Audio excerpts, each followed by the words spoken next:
Welcome to Tales by Imon. Tonight, we begin a new story, a journey into a city of shadows and secrets, where the truth is a commodity more valuable and rarer than gold.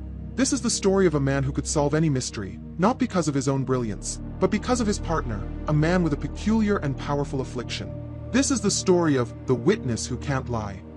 The rain was playing a sad, familiar tune on the windowpane of my third-floor office. It was the kind of Tuesday afternoon in the city of Oak Ridge that made you want to either pour a stiff drink or just close your eyes and wait for Wednesday. For me, Jack Callahan, private investigator, it was usually a combination of both. My desk was a chaotic landscape of cold coffee cups, aging case files, and unpaid bills that seemed to multiply overnight. The neon sign from the diner across the street flickered, casting long dancing shadows that made the dust motes in the air look like lost souls. The bell above my door chimed, a sound so rare these days it startled me. I looked up from a particularly depressing file about a lost cat named Fluffy. Standing in the doorway was a man who didn't belong in my world. He was wearing a suit that cost more than my last 3 months' rent, tailored to perfection. His shoes were so polished I could see the reflection of my own tired face in them. He held a sleek, black umbrella that was probably worth more than my entire wardrobe. He closed it with a soft thump and placed it carefully in the stand by the door, as if he were afraid it might catch a disease from the surroundings. "Detective Callahan?" he asked. His voice was smooth, confident, and carried an authority that wasn't used to being questioned. "That's what the sign on the door says," I replied, gesturing with my thumb towards the peeling gold letters on the glass. "Have a seat, if you can find one that's not a biohazard." He ignored my attempt at humor and glided towards the worn leather chair in front of my desk, wiping it with a handkerchief before sitting down. He placed a slim, expensive-looking briefcase on his lap. "My name is Sterling Vance," he announced. "I am the CEO of Vance Innovations." I knew the name. Everyone in Oak Ridge knew the name. Vance Innovations was the biggest tech giant in the state, a monolith of glass and steel on the edge of town that churned out patents and profits at a dizzying pace. Sterling Vance was a local legend, a man who built an empire from a garage. He was also notoriously private and ruthless. "I'm impressed," I said, leaning back in my squeaky chair. "What brings the king of Silicon Prairie to my humble castle? Don't tell me Fluffy is your cat." A faint, almost imperceptible smile touched his lips. "No, detective. My problem is significantly more expensive. My company was on the verge of announcing a revolutionary piece of technology. Project Chimera, we called it. It's a new type of biometric security system that could change everything from banking to national security. Last night, the core data, the very heart of the project, was stolen from our secure server." I whistled softly. "Inside job." "Exactly," Vance nodded, his eyes as sharp and cold as polished steel. "There was no external breach. It had to be one of 3 people. The only 3 individuals who had the highest level of clearance and access to the final data packet." He opened his briefcase and laid 3 pristine folders on my cluttered desk. They looked completely out of place, like orchids growing in a junkyard. "The first is Sarah Jenkins," he began, tapping a folder. "Our lead engineer. A genius, but she feels the company hasn't adequately compensated her for her brilliance. Motive, greed." He tapped the second folder. "Mark Chin. My project manager. Ambitious, ruthless. He wants my job. He might have stolen the data to sell to a competitor, crippling my company and creating an opportunity for himself. Motive, ambition." He paused, his gaze lingering on the final folder. "And the third, Evelyn Reed. My executive assistant for the past 15 years. She has access to everything. My schedules, my passwords, my life. I have no idea what her motive could be, which, in a way, makes her the most dangerous suspect. Motive, unknown." I looked at the folders, then back at him. Police have forensic teams, cybercrime units. They can trace digital footprints I can only dream of. Why come to me? Sterling Vance leaned forward, his voice dropping to a conspiratorial whisper. "Because I cannot afford a public investigation. The moment news of this leaks, our stock will plummet, and our competitors will smell blood in the water. This needs to be handled quietly, quickly, and with absolute certainty. I'm not looking for evidence that will stand up in court, Mr. Callahan. I'm looking for the truth. And I've heard you have a unique resource for finding it." My stomach tightened. I knew what he was talking about. It was the one part of my life I tried to keep separate from the grime of my profession, the one secret weapon I used only when I had no other choice. "I don't know what you're talking about," I said, my voice flat. Vance smiled again, a cold, knowing expression. Oh, I think you do. I'm talking about Ethan Croft, the man who can't lie. The name hung in the air between us, heavy and fragile. Ethan, my greatest asset and my heaviest burden. It wasn't a trick or a psychic power. It was a condition, a rare neurological anomaly resulting from a childhood accident. Ethan's brain was physically incapable of constructing and verbalizing a falsehood. If you asked him if the sky was green, he wouldn't be able to say yes. He would stutter, freeze, or simply be unable to speak the word. But if he spoke, it was the absolute, literal truth as he perceived it. A perfect witness. A human lie detector. His involvement is not for sale, I said, my voice hardening. I'm not trying to buy him, Vance countered smoothly. I'm trying to hire you, and your unique consultation service. I will pay you $200,000. $50,000 up front, the rest when you tell me who the traitor is. All I ask is that you arrange a meeting with each of the 3 suspects. I will have them cooperate. You will bring your associate, Mr. Croft, and you will ask the right questions. $200,000. It was more money than I had seen in a decade. It was enough to pay my rent for years, to fix the plumbing in my apartment, to finally get out from under the mountain of debt that was suffocating me. But it meant using Ethan. It meant putting him in a room with people who built their lives on deceit and using his condition, his vulnerability, as a tool. I hated it, but I knew I was going to do it.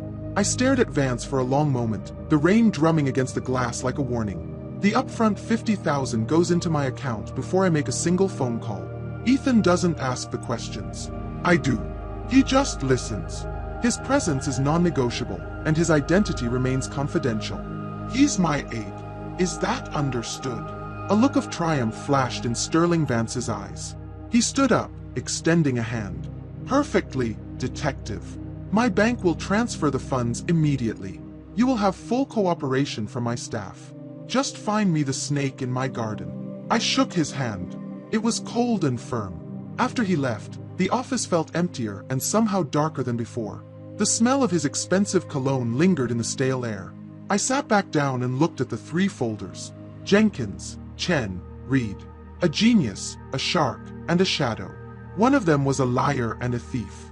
My finger hovered over my phone's contact list, stopping at a single name, Ethan. Using him always felt like a betrayal, a violation of the strange, protective friendship we had. But the choice had been made. The deal was struck.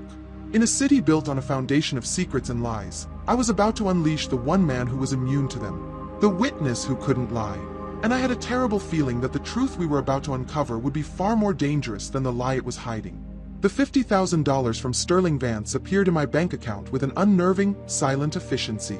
It was a digital ghost, a string of numbers that felt less like money and more like a down payment on my soul. With the transaction confirmed, there were no more excuses. It was time to call Ethan. I found him where I always found him, in his quiet, meticulously organized apartment on the other side of town. Stepping into Ethan's place was like stepping into another world. Where my office was a chaotic symphony of grays and browns, his apartment was a sanctuary of clean lines, soft light, and the gentle calming scent of old paper and bookbinder's glue. Ethan was a rare book restorer, a profession that suited him perfectly. It was precise, honest work. You couldn't lie to a crumbling 17th century manuscript. You could only patiently and truthfully restore what was broken. He was at his workbench, a pair of magnifying glasses perched on his forehead, his long, delicate fingers carefully mending the spine of a massive leather-bound tome. He didn't look up when I came in. He didn't have to. "You have a case, Jack," he said. It wasn't a question. "Is it that obvious?" I asked, closing the door softly behind me.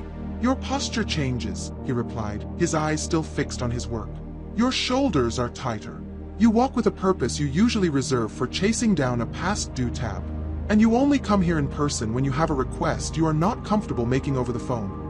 See, this was the thing about Ethan. He didn't just speak the truth, he observed it, lived in it. His world was made of facts, of empirical data. There was no room for polite fictions or social niceties. It made him a difficult person to be around, but a profoundly honest one. I pulled up a simple wooden stool. "It's a big one, Ethan. Corporate espionage. High-tech company, Vance Innovations." He finally looked up.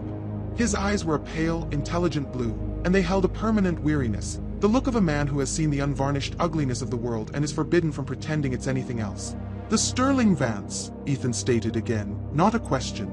I read an article about him. He is described as a titan of industry and a visionary. He is also, according to public records, involved in 3 hostile takeovers and has been sued by former partners 4 times.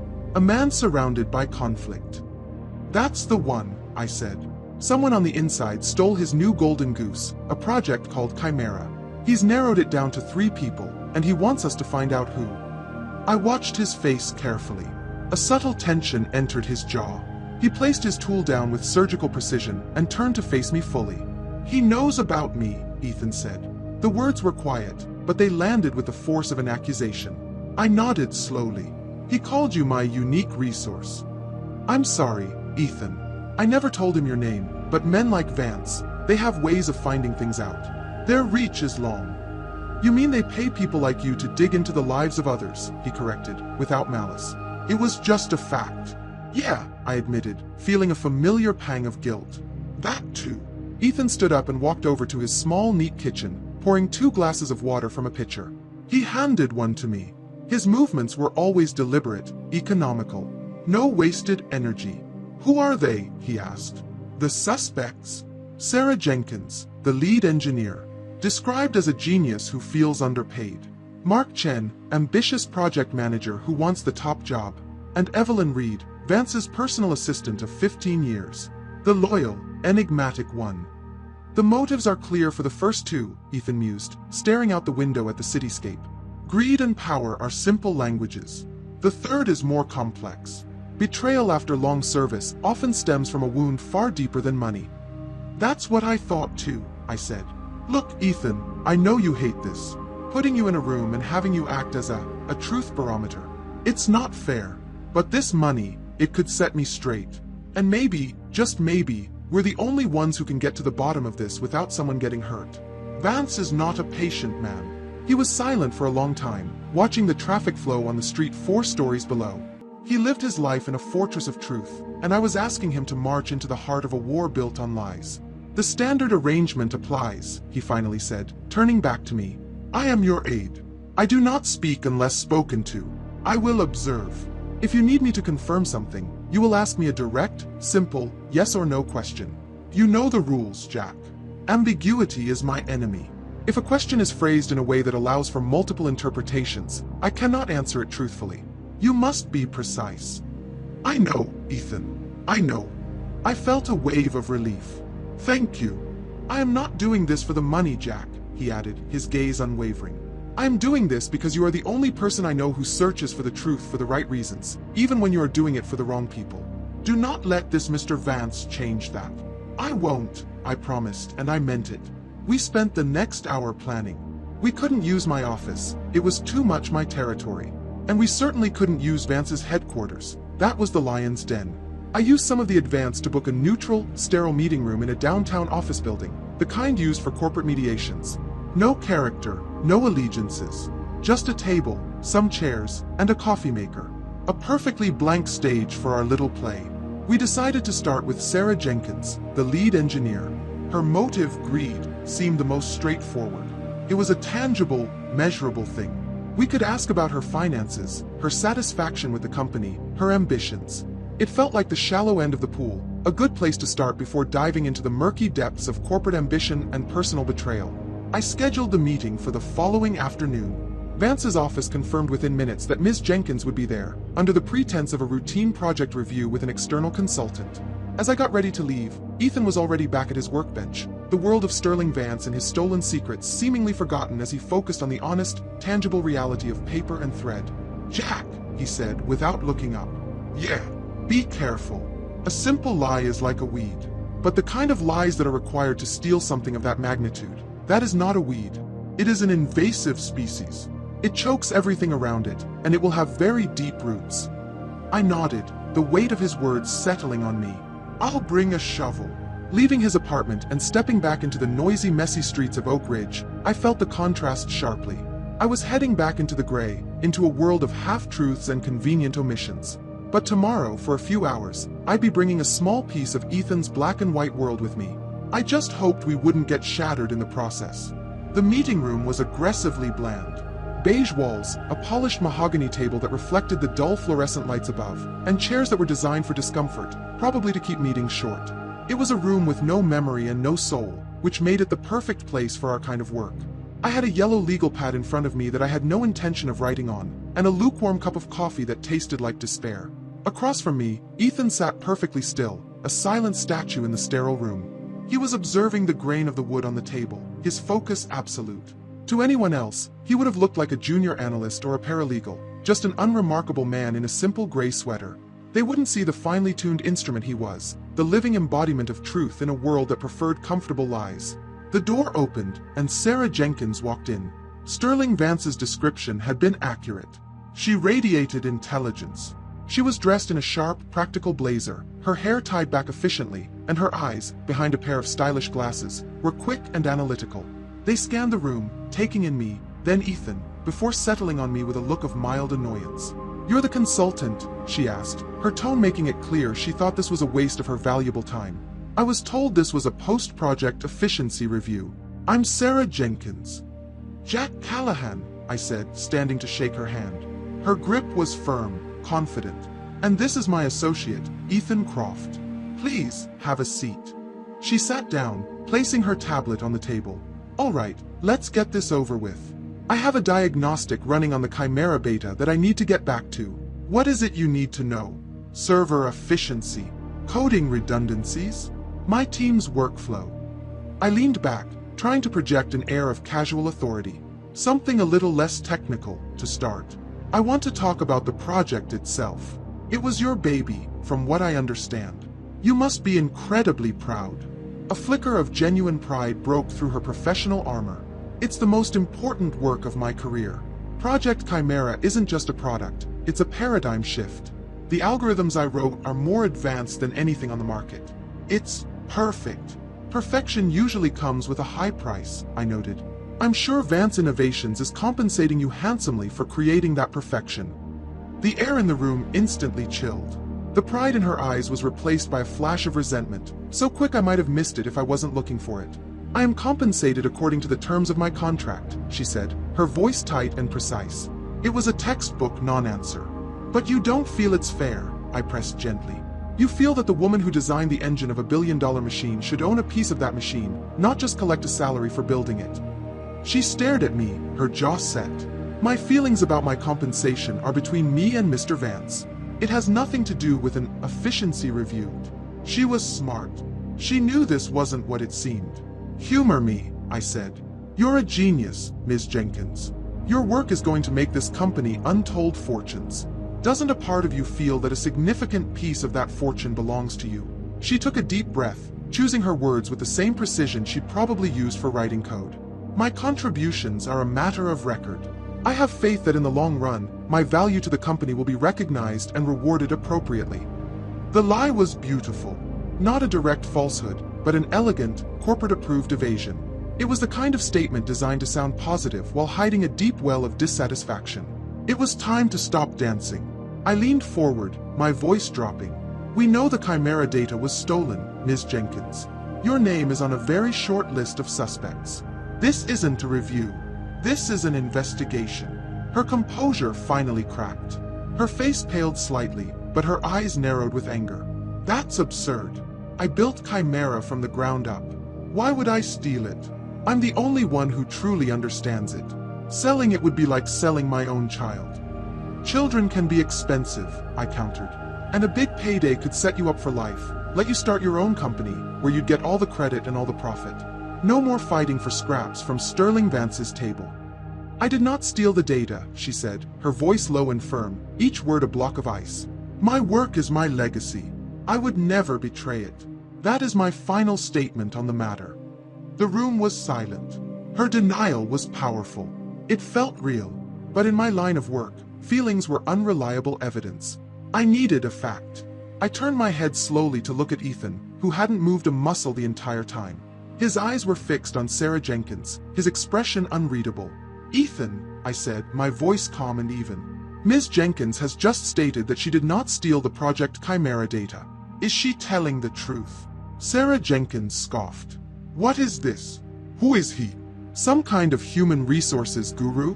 Is he going to read my body language? I kept my eyes on Ethan, ignoring her. The silence stretched. 1 second. 2, 3. It felt like an eternity. Ethan blinked once, slowly. Then he spoke. His voice was soft, but it cut through the tension in the room like a scalpel. Yes, he said. The word was so simple, so final. She is telling the truth, Ethan continued, his gaze still locked on her. She did not steal the data. I felt a jolt of surprise. The easiest suspect, the one with the clearest motive, was innocent. I watched Sarah Jenkins. Her angry defiance melted into bewilderment. She was looking at Ethan as if he had just performed a magic trick. But I wasn't done. Her anger about her compensation had been real. I had seen it. Ethan had confirmed her innocence on the theft, but something else was going on. I have one more question, Ms. Jenkins, I said, turning my attention back to her. You said you believe your value will be recognized by the company in the long run. Let me ask you this directly. Have you accepted a job offer from a competing firm? The color drained from her face completely. She opened her mouth to speak, but no words came out. Her carefully constructed composure had shattered. I didn't need to ask Ethan. Her silence was a confession. I see, I said softly. You didn't steal the project, but you were about to jump ship.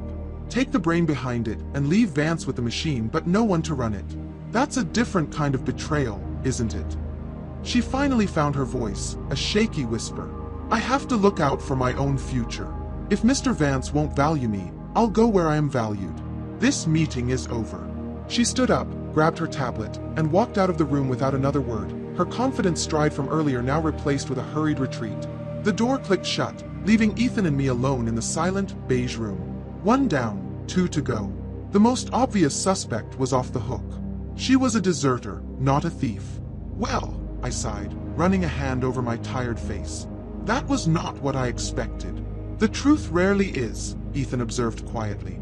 It is not as simple as a single lie. It is a structure, built of many interconnected pieces. You have removed one piece, but the structure still stands. He was right. We had eliminated one possibility, but in doing so, we had made the situation infinitely more complex. The thief wasn't a disgruntled employee looking for a quick payday. This was someone else. Someone with a different, perhaps darker, motive. It was either Mark Chen, the ambitious shark, or Evelyn Reed, the quiet shadow at Vance's side. I looked at Ethan. Ready for round 2? He simply nodded. His work was not done. The roots of this conspiracy were, as he predicted, deeper than they appeared. And we had just broken the surface. After Sarah Jenkins left, the beige room seemed to hold a residue of her panicked energy. I opened the door to let the stale air circulate while Ethan methodically wiped the table with a napkin, removing any trace of our previous meeting. It was a habit of his, resetting the space, creating a blank slate. For him, every interaction was a unique dataset that needed to be kept pure and uncorrupted by the last. She was telling the truth about not being the thief, I mused, more to myself than to him. But she was ready to abandon ship and take all her knowledge with her. In his own way, Vance was right to be suspicious of her loyalty. Loyalty is a transactional concept in a corporate environment, Ethan stated, looking up from his task. Her ledger was simply imbalanced. She sought to balance it elsewhere. It is logical. Maybe to you, I grumbled, pouring myself another cup of the terrible coffee. To me, it's just another shade of betrayal. Before we could discuss it further, the door opened again. Mark Chen was everything I expected and more. If Sterling Vance was old money and cold power, Mark Chen was the new breed, hungry, sharp, and radiating a manufactured charm that was almost blinding. His suit was modern and sharp, his watch was a subtle signal of success, and his smile was a perfectly calibrated weapon. Jack Callahan. Mark Chen, he said, striding into the room and shaking my hand with a grip that was a little too firm, a classic power move. Pleasure to meet you. And you are, he asked, turning his high-wattage smile on Ethan. My associate, I said before Ethan could answer. We're the efficiency consultants. Fantastic, Mark beamed, taking a seat and immediately owning the space, leaning forward with an air of eager cooperation. I've been looking forward to this. Anything I can do to help streamline the process on Project Chimera, I'm all in. It's the crown jewel of this company, and I truly believe it's just the beginning. Mr. Vance has built an incredible platform for innovation here. His performance was flawless.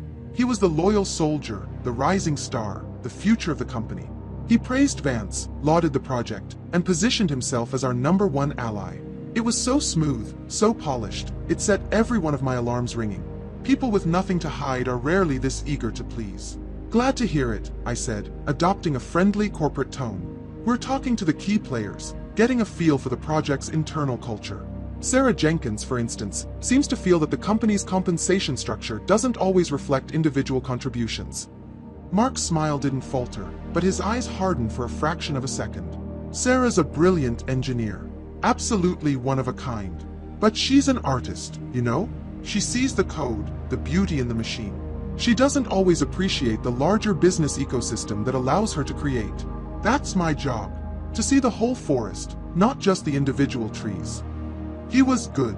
He had complimented her while simultaneously dismissing her concerns as naive, positioning himself as the pragmatic, business-savvy one. He was already trying to subtly poison the well. And you see a bright future for yourself in that forest? I asked. Absolutely, he said without hesitation. I've given my life to Vance Innovations. I believe in Mr. Vance's vision. My only ambition is to help carry that vision forward. The lies were so slick they were practically frictionless.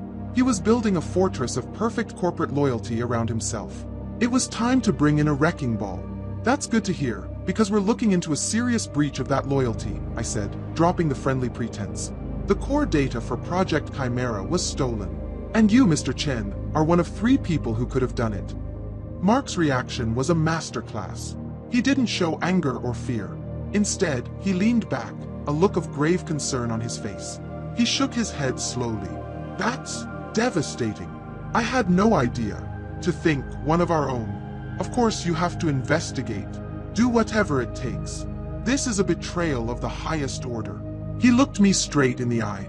For the record, it wasn't me. My entire future is tied to the success of this project. Why would I burn the very ship I plan to captain? He delivered the lines with the conviction of a seasoned actor. His denial was woven into a larger narrative of his own success and loyalty. It was a statement designed to be impenetrable. But it had one weakness. It wasn't a direct answer. I glanced at Ethan. He was unnaturally still, his gaze fixed on a point just past Mark Chen's shoulder. I knew the signs. Ethan was processing, analyzing the intricate web of deceit being spun in front of him. I decided to press the advantage. So, to be clear, you're saying you had nothing to do with the data theft? Nothing whatsoever, Mark said, his smile now looking more like a predatory baring of teeth. I'm as much a victim in this as Mr. Vance is. It was time. I turned to my silent partner. Ethan, I said calmly. Mr. Chen has made several statements. He said it wasn't me, and that his future is with the company. Is he being truthful with us? Mark Chen let out a short, dismissive laugh. What's he going to do? Read my aura. Ethan's eyes slowly moved from the wall to Mark Chen. The full force of his unnerving, analytical gaze fell upon the smiling executive. The room became deathly quiet. Ethan's jaw muscles tightened. He opened his mouth, but then closed it again. A flicker of frustration, of conflict, crossed his face. He was frozen. I knew immediately what was happening. My question had been too broad, too ambiguous. I had asked if he was being truthful, and Mark had mixed so many truths, his desire to run the company, his belief in the project's potential, with his one central lie that Ethan's mind couldn't deliver a simple yes or no. The question was flawed. Mark saw Ethan's hesitation and his confident smirk widened. Cat got his tongue. I had to rephrase. Pin him down. No ambiguity. Let's make it simpler, I said, my voice cold and hard as I stared directly at Mark. Forget about your future. Forget about the company. A direct question. Did you personally access the Chimera server on Tuesday night and copy the project data to an external device? The smile vanished from Mark Chen's face. The charm evaporated, leaving behind a cold, hard panic. He was cornered. That's a ridiculous and insulting accusation. No. The no was sharp, clipped. The final wall of his fortress. I didn't take my eyes off him. Ethan, I said, my voice barely above a whisper. Is that statement true? This time, there was no hesitation. Ethan's gaze was like ice. No, he said. The word, as quiet as it was, detonated in the room. Mark Chen flinched as if he'd been struck. The color drained from his face, and his carefully crafted composure crumbled into dust. The ambitious shark was now just a fish, flopping on the deck, gasping for air. That's crazy, he stammered, his eyes darting between me and Ethan. Who is this guy? What kind of parlor trick is this? You can't just accuse me based on him. We can and we did, I said, standing up. I think we're done here, Mr. Chen. Sterling Vance will be in touch. Pure fury replaced his panic. You have no idea what you're doing, he hissed, grabbing his briefcase and storming towards the door. You're messing with things you don't understand. He wrenched the door open and was gone. The silence he left behind was heavy with the echo of his lie. I had my man. I had the answer Sterling Vance was paying me for. But as I looked at Ethan, I saw something in his eyes that gave me pause. He was watching the door through which Mark had departed, a thoughtful, almost troubled expression on his face. He was lying about the theft, Ethan stated quietly. That is a fact. I know, I said, feeling a grim sense of victory. Case closed. But his last words, Ethan continued, turning to look at me. You're messing with things you don't understand. That was not a threat, Jack. That was a warning. And I believe in that moment he was telling the truth. My victory suddenly felt hollow. We had found the liar, the thief. But what if Mark Chen wasn't the mastermind? What if he was just a pawn? That left one person left to talk to. Evelyn Reed, the loyal assistant, the unknown variable. And I suddenly had a sinking feeling that this case wasn't closed. We had just opened a door to a much darker room. The ghost of Mark Chen's panicked fury seemed to cling to the beige walls of the room. For a few long moments after he'd gone, I just stood there, letting the silence settle. A part of me, the part that had bills to pay and a landlord to appease, was screaming with relief. We had him. Mark Chen was the thief. All I had to do was make one phone call to Sterling Vance, give him the name, and watch the remaining $150,000 slide into my bank account. It was a clean win. Simple, profitable, and over. Well, I said, breaking the silence as I started gathering my things. I guess that wraps it up. I'll call Vance, we'll get paid, and you can get back to your 17th century manuscripts. I expected Ethan to nod, to show some relief that his part in the charade was over. Instead, he remained seated, his hands resting flat on the mahogany table, his expression deeply contemplative. He was looking at the chair Mark Chen had just vacated, as if the man had left an invisible impression behind. You are satisfied with this conclusion? Ethan asked, his voice even and devoid of judgment. Satisfied? The client hired me to find a thief. I found the thief. That's the job, I said, a little defensively. What's not to be satisfied about? When Mark Chen was exposed, his primary emotional response was not anger, Ethan observed, his eyes finally meeting mine. It was fear. A profound, almost desperate, fear. His anger was secondary, a defensive reflex. But the fear was foundational. I stopped what I was doing. He was scared of getting caught. Scared of Vance, of jail time. That's a normal reaction. Is it? Ethan countered. A man like Mark Chen, who is driven by ambition and ego, would likely react with defiant rage or arrogant dismissal. He would see being caught as a failure in his plan, an obstacle to overcome. He would be fighting back, not cowering. But he was afraid of something more than just the consequences of his actions. He was afraid of what we had set in motion. I leaned against the wall, the legal pad in my hand suddenly feeling flimsy. Ethan's logic was like water, slowly but surely eroding the solid ground of my simple conclusion. He was right. Mark Chen hadn't looked like a mastermind caught in his own trap. He had looked like a man who had just accidentally kicked a hornet's nest and was terrified of what was about to fly out. His warning echoed in my mind. You're messing with things you don't understand. His warning, I said out loud. You said he was telling the truth then. I believe he was, Ethan confirmed. He was not threatening us. He was trying to make us stop. Because he knows who, or what, we will find if we keep digging. He stole the data, Jack. That is a fact.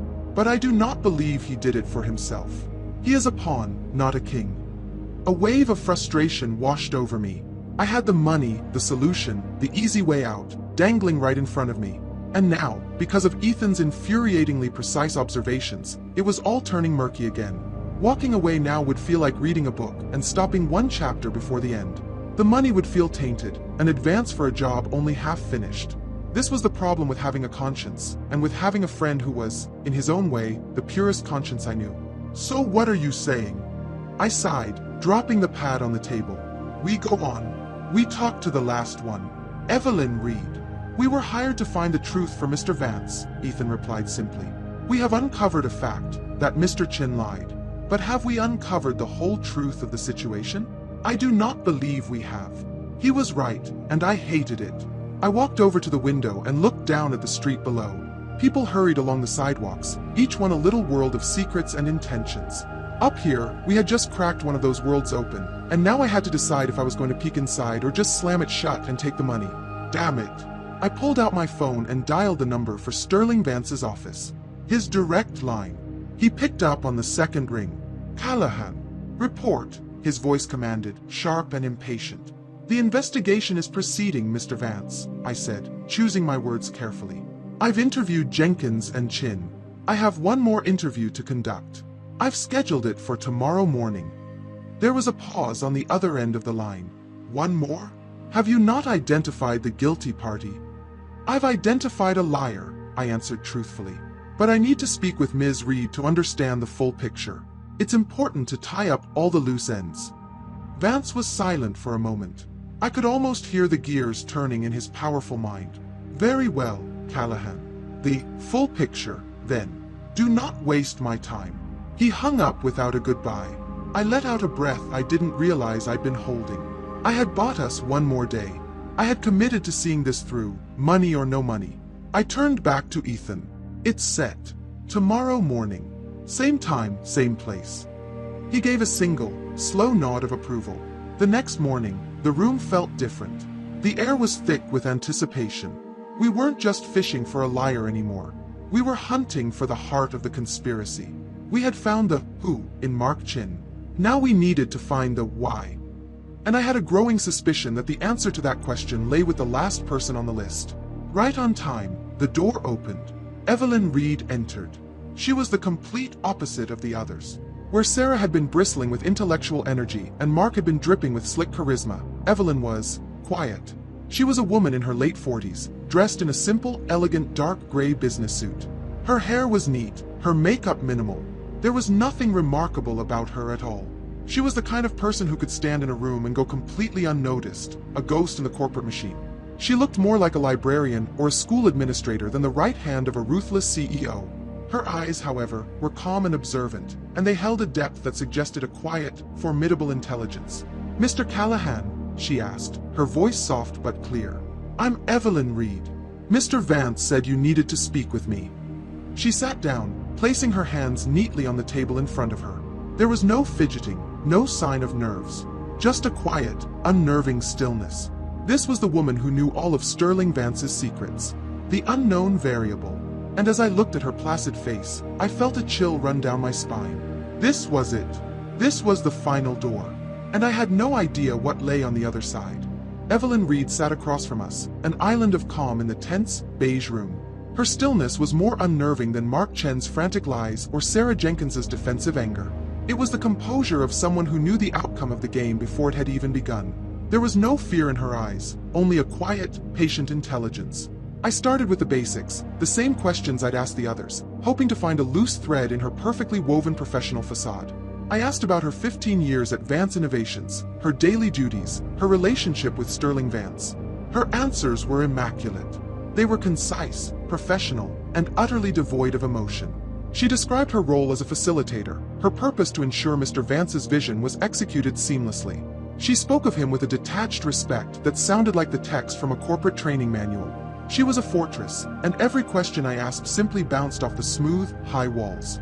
Frustrated, I decided to change tactics. What is your professional opinion of Mark Chen? I asked. Mr. Chen is a highly motivated and effective project manager, she replied, her tone perfectly even. He is an asset to the company. And Sarah Jenkins? Ms. Jenkins is a singular talent. A true innovator, she said without hesitation. She was giving me nothing. No gossip, no insight, no hint of the human drama churning just beneath the surface of this company. She was a perfectly polished black box. It was time to try and crack it open. We know who stole the Project Chimera data, Ms. Reed, I said, my voice low and direct. It was Mark Chin. I watched her face for any reaction. A flicker of surprise, a hint of relief, anything. I got nothing. Her expression remained placid, her calm eyes fixed on me. The only indication that she'd even heard me was a slow, deliberate blink. "And do you believe he acted alone?" she asked, turning my own question back on me. "No," I said, leaning forward. "I don't. We believe he was manipulated. He was a pawn, put into a position where he felt he had no other choice. He was terrified, Ms. Reed. Not of us, but of the person who was pulling his strings." I let the accusation hang in the air between us. I expected a denial, an outcry, an expression of outrage. Instead, Evelyn Reed's lips curved into a faint, sad smile. It was the first genuine emotion I had seen from her, and it was chilling. "Mr. Callahan," she began, her voice softening slightly. "Before we continue, tell me something. What do you believe Project Chimera is?" The question caught me off guard. "It's a biometric security system," I answered, reciting the official line. "Revolutionary. Unhackable." Her sad smile deepened. "It is a masterpiece of security, yes. Its defenses are perfect. But a fortress with only one gate, controlled by one man, is not a fortress. It's a cage. Mr. Vance didn't commission a shield to protect the world. He commissioned a key to unlock it." My blood ran cold. Ethan, beside me, shifted in his chair, his focus now absolute. "What do you mean?" I asked. "I mean Project Chimera has a backdoor," Evelyn said, her voice dropping to a near whisper.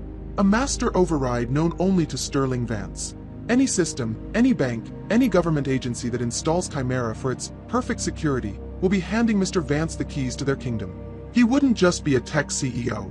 He would be the most powerful man on the planet, with the ability to access, control, or destroy any digital infrastructure he chose. It's not a product. It's a weapon of silent conquest." The room spun. Suddenly, the whole case inverted. The stolen data wasn't the crime. The project itself was. Sterling Vance wasn't a victim. He was a would-be tyrant. We weren't investigators. We were pawns he had hired to retrieve his weapon. "After 15 years of loyal service," she continued, her gaze distant, "I watched him change. The ambition became obsession. The drive became paranoia. Chimera was his endgame. I couldn't go to the authorities. He owns politicians. He buries journalists. I couldn't destroy it myself. So I had to find a way to have it removed from his grasp, to have its true nature exposed to the world." My mind was racing, connecting the dots. Mark Chin. Mark was greedy, ambitious, and deeply in debt from a series of bad investments, Evelyn explained. He was the perfect tool. I didn't have to ask him. I just had to create the right conditions. A carefully leaked rumor about a competitor willing to pay a fortune for the data. A conveniently discovered flaw in the server's security logs that he could exploit. I built a trap for him, and his own greed made him walk right into it. He stole the data, intending to sell it. He had no idea he was my instrument of liberation. She was the mastermind. The quiet, invisible woman in the gray suit had orchestrated the entire affair. She had played everyone, Mark, Vance, and now us. Why? I breathed, stunned by the sheer audacity of her plan. Why him? Why not just leak the data yourself? Because if I did, Vance would know it was me. He would have destroyed me, she said, a flicker of genuine fear finally appearing in her eyes. But if Mark Chen, the ambitious rival, stole it, Vance would see only what he expected to see, a simple, greedy betrayal. He would focus all his rage on Mark, leaving me in the shadows, free to ensure the data gets to the one place it can do some good, a journalist I trust who can verify its nature and expose Vance to the world. The scope of her plan was breathtaking. She hadn't just arranged a theft, she had authored a new reality. My head was spinning. It was a perfect story, a perfect explanation. But was it true? In this room, there was only one way to know for sure. I turned to the one fixed point in my chaotic world. Ethan, I said, my voice hoarse. My heart was pounding. You've heard everything.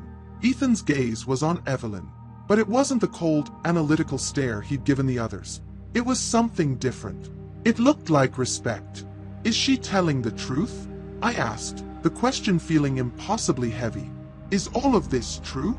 Ethan turned his head and looked directly at me.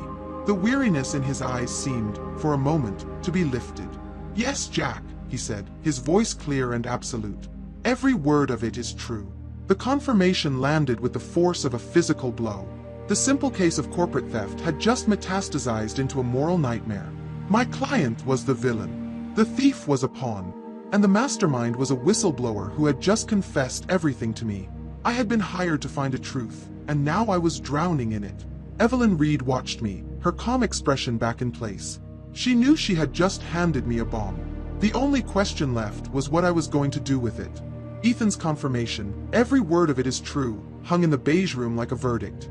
The world had tilted on its axis. My client was a monster, his project a weapon, and the woman sitting calmly across from me was a reluctant saboteur playing a game of geopolitical chess. My simple, dirty little job of finding a thief had just become infinitely more complicated. The $200,000 Vance offered felt like 30 pieces of silver. Evelyn Reed watched me, her expression unreadable.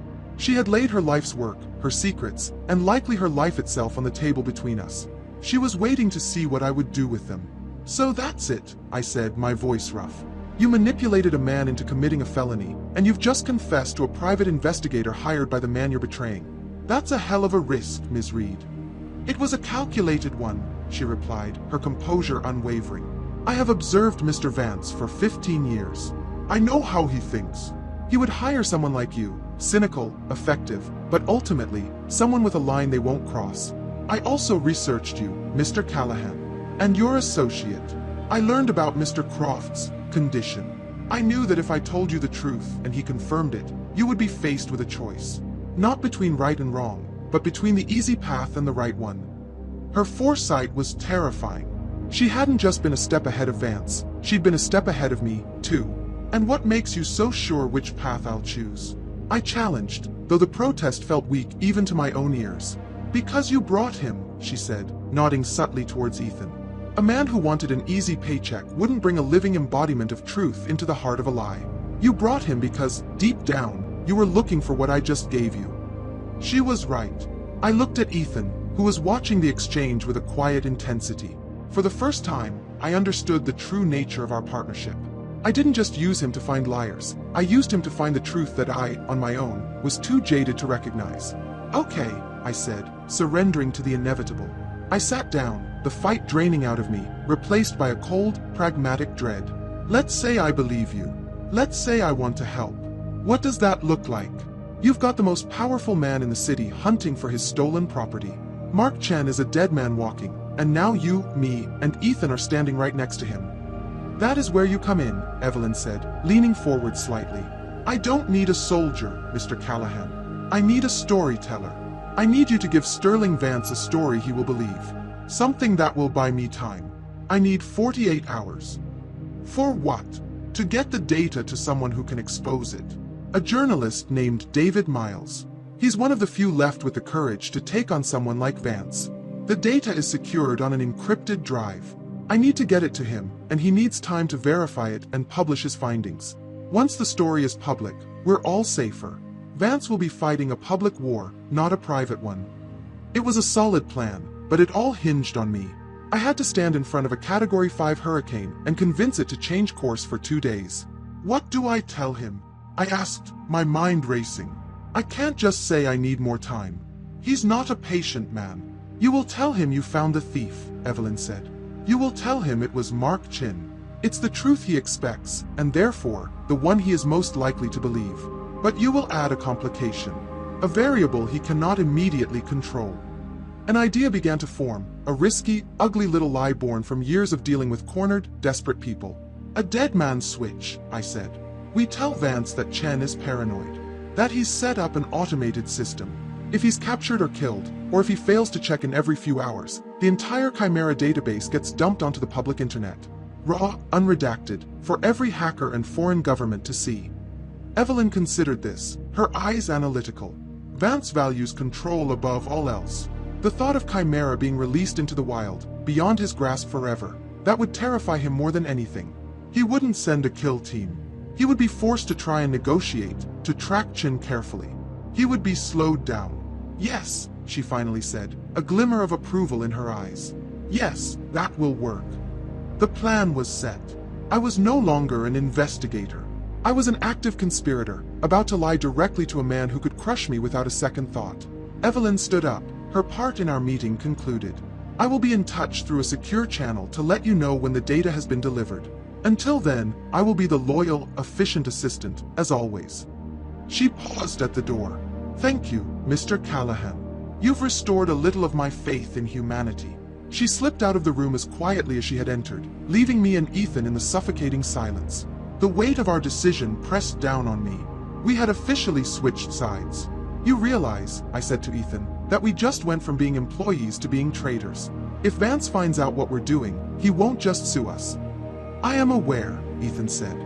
He stood up and looked at me, and for the first time, I saw something other than weary observation in his eyes. It was a look of quiet solidarity. You are choosing a difficult truth over a profitable lie. It is the right choice. His simple validation was all I needed. I took out my phone, my thumb hovering over Sterling Vance's name. My heart was hammering against my ribs like a trapped bird. Every instinct for self-preservation was screaming at me to run, to disappear. But I couldn't. It was time to feed the monster, and I had to make sure he swallowed every last word of the lie. I took a deep breath and pressed the call button. My thumb hovered over Sterling Vance's contact name, the glowing screen illuminating the grim determination on my face. Ethan stood by the window, a silent sentinel against the city lights. This was the point of no return. With one phone call, I would transition from a private investigator hired to find a truth to a co-conspirator manufacturing a lie that stood between Evelyn Reed and a very shallow grave. I took a final, steadying breath and pressed the screen. It rang once. "Speak," Vance's voice barked, devoid of any greeting. "Callahan," I said, my voice intentionally weary, the sound of a man who has just finished a long, dirty job. "I have your thief." There was a moment of charged silence on the other end. "Who?" "Mark Chin." Just like his file suggested. Ambitious, greedy, and in over his head. He thought he could sell the data to one of your competitors and get a 7-figure payday. I let that sink in, feeding him the simple, believable motive he was already primed to accept. "Where is he?" Vance demanded. The satisfaction in his voice was palpable, cold and sharp. "Give me his location. I'll have my security team retrieve my property."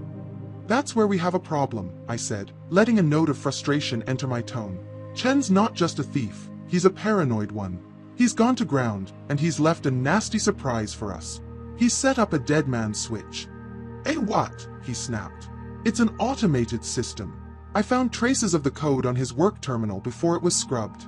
If he doesn't check in with a secure server every 6 hours, or if his biometric signs go offline, meaning if he's captured or killed, the entire Project Chimera database gets released. Not to a competitor, but to the public web. Every hacker from here to Beijing gets a copy." The explosion on the other end of the line was biblical. Vance raged, a torrent of curses and threats that would have made a sailor blush. He was a man whose entire world was built on control, and I had just presented him with a scenario where his only options, brute force and intimidation, were utterly useless. I let him vent, holding the phone a few inches from my ear. When he finally paused to take a breath, I spoke. "This is no longer a simple retrieval, Mr. Vance. It's a bomb disposal. If you send your guerrillas in, he'll trip the wire, and we all lose.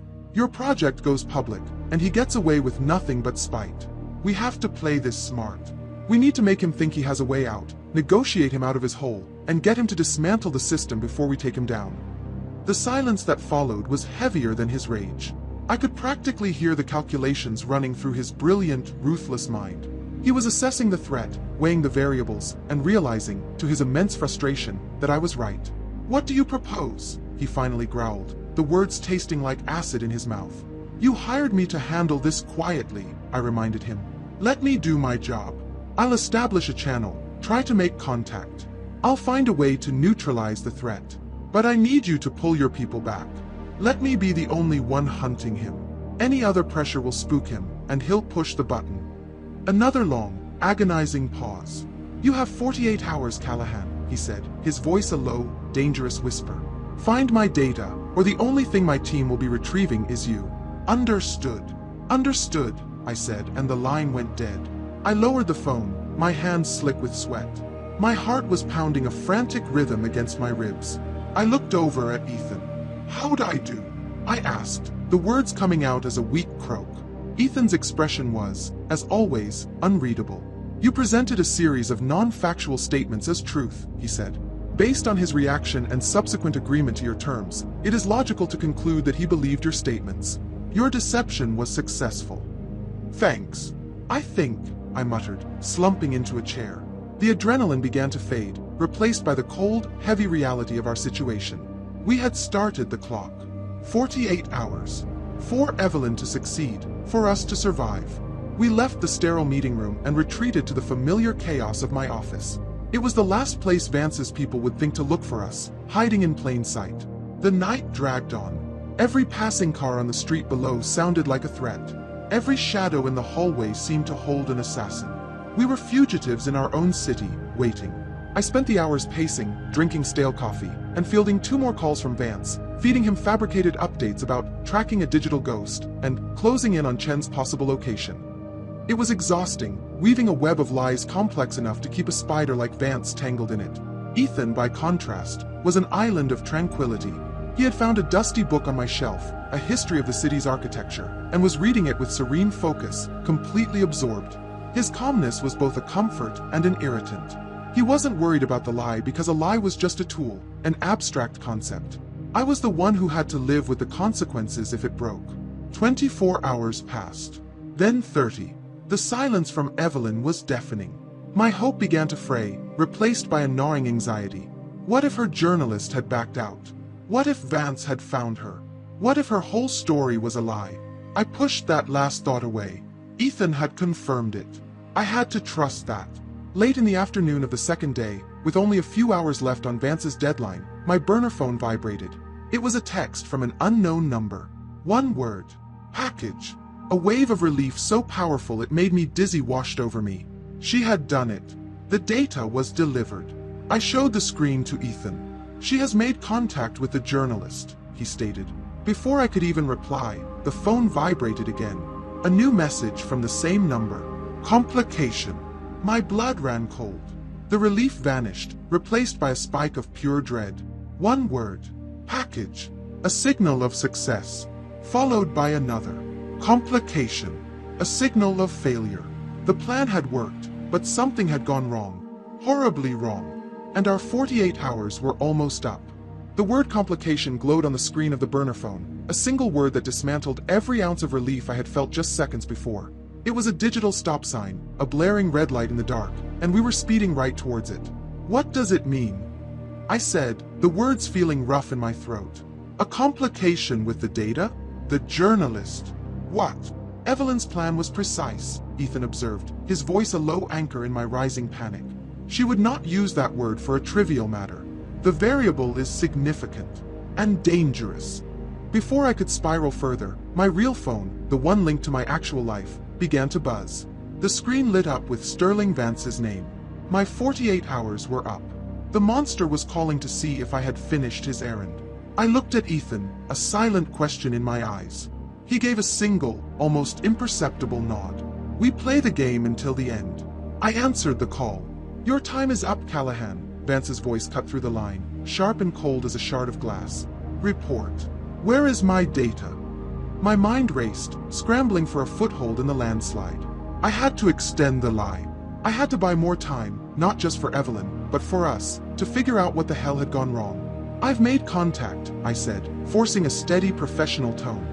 Not with Chen directly, but with a proxy. He's running scared, Mr. Vance. He thinks you're going to put a bullet in his head the second he shows his face.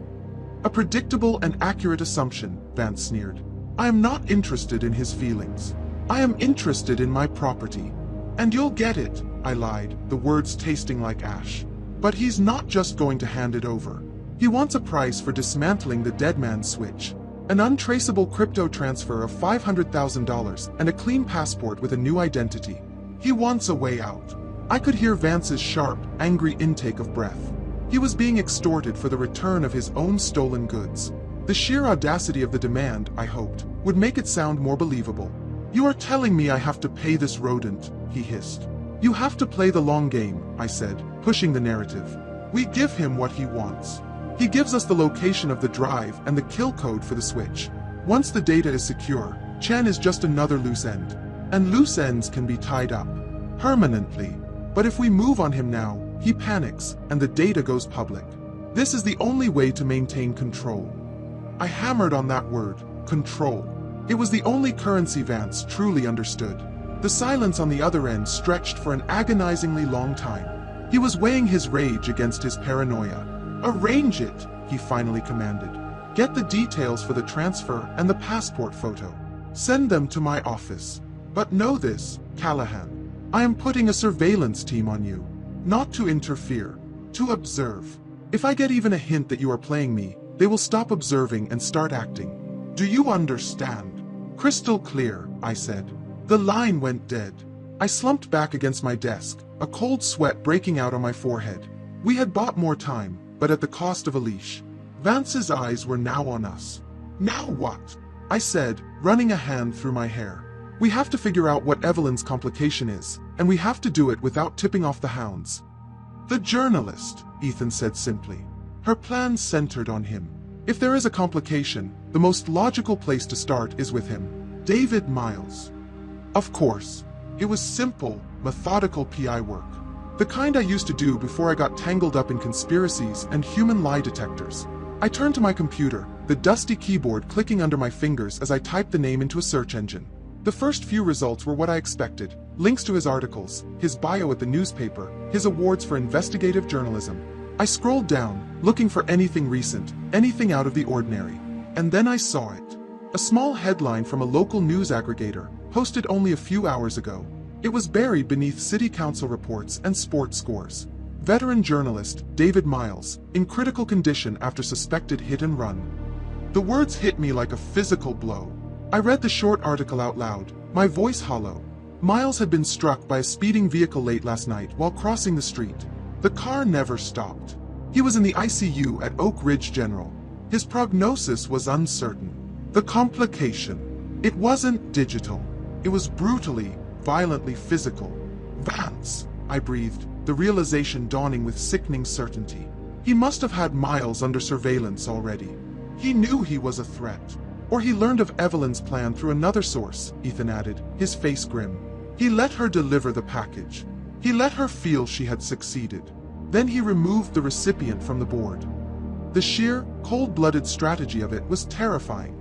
Vance hadn't just plugged a leak, he had created a dead end. The data, the proof of his crimes, was now likely in an evidence locker at a police station, or worse, sitting in the personal effects of a man who might never wake up. And Evelyn. Evelyn was now completely exposed. Vance would work backwards from the journalist. He would find the link. He would find her. The quiet, brave woman who had tried to do the right thing was now the primary target of a man with limitless resources and no morality. We had to warn her. But her burner phone was for outgoing messages only, a one-way street. And Vance's eyes were on us. I moved to the window, peering cautiously through the dusty blinds down at the street below. My blood turned to ice. Across the street, a nondescript black sedan was parked in a spot that was usually empty. Two men in dark suits sat inside, their faces impassive, their gaze fixed on the entrance to my building. They weren't trying to hide. They wanted to be seen. The leash wasn't just on me, it was tightening. The waiting game was over. The hunt had begun, and we were no longer the hunters. We were the prey. The black sedan across the street wasn't just a car, it was a cage. The two men inside were the bars. Every window in my third-floor office was an eye, watching us. We were trapped, pinned down by the very man who was still, technically, my client. The irony was so thick I could have choked on it. Panic is a useless luxury. I've seen it get people killed more often than any bullet. I took a slow breath, pushing the fear down and letting the cold, hard logic of the problem rise to the surface. Okay, I said, moving away from the window. Let's break it down. Objective 1, we have to warn Evelyn. Right now, she's walking around Vance Tower with a target on her back, and she doesn't even know it. Objective 2, we have to get out of here. We're no good to anyone pinned down like rats in a trap. Evelyn's burner phone is a one-way communication channel, Ethan stated, his mind already dissecting the variables. Her work and personal lines will be monitored by Vance. A direct approach is impossible. And we can't just walk out the front door, I added, glancing back at the sedan. So we need two things. A way to send a message that doesn't look like a message, and a reason to leave that our new friends across the street will buy. My eyes scanned the cluttered office, searching for a solution. My gaze fell on my computer. A long shot. A desperate play. But it was the only one I had. I have a contact, I told Ethan. A guy named Leo. He's a digital ghost. A freelance information broker who is so paranoid he makes conspiracy theorists look well-adjusted. He owes me a favor. We have a prearranged emergency contact method, something we haven't used in years. I sat down at the computer, the whir of the old machine sounding deafeningly loud in the quiet room. I navigated to a website that looked like it hadn't been updated since the dawn of the internet, an obscure online forum for collectors of vintage German cameras. It was the perfect hiding place. No one would ever look for a secret message there. I started a new thread, my fingers flying across the keyboard, composing a message that was equal parts nonsense and a coded scream for help. The subject line read, WTB, lens cap. The message itself was short. Looking for a replacement lens cap for a 1978 Chimera model rangefinder. The reed is cracked and the housing is compromised. Need urgent delivery to a secure location.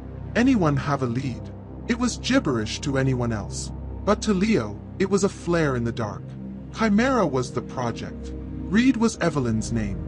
Cracked and compromised meant the plan had failed. Urgent delivery meant she was in danger. I hit post, and the message disappeared into the digital ether. There was no way to know if Leo would see it in time, or at all. We had sent our distress signal. Now we just had to survive long enough for a rescue. That's half the problem, I said, pushing back from the desk. Now for the other half. Getting out of this box. Vance's men will not allow us to leave without a reason that aligns with their mission, Ethan pointed out.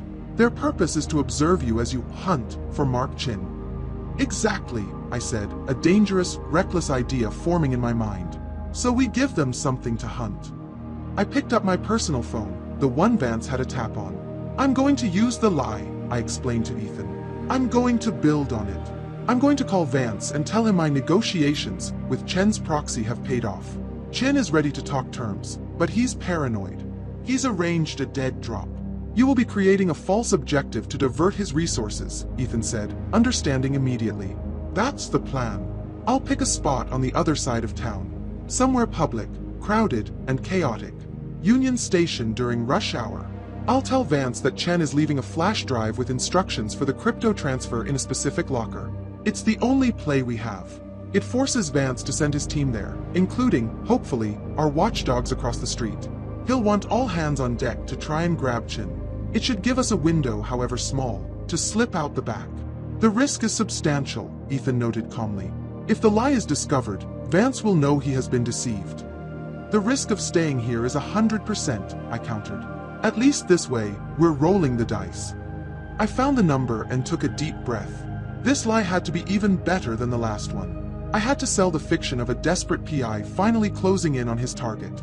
I had to sound like I was on Vance's side, working for him, winning for him. I thought about Evelyn, walking through her day with a quiet dignity, completely unaware of the sharks circling her.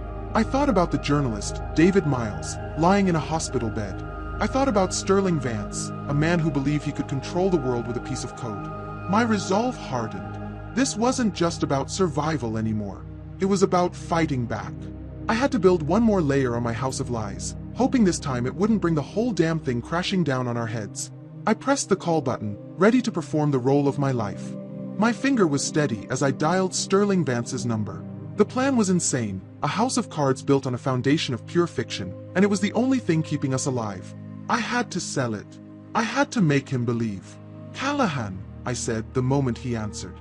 I injected a note of triumph into my voice, the sound of a hunter closing in. Good news. Our boy is getting desperate. He's ready to deal.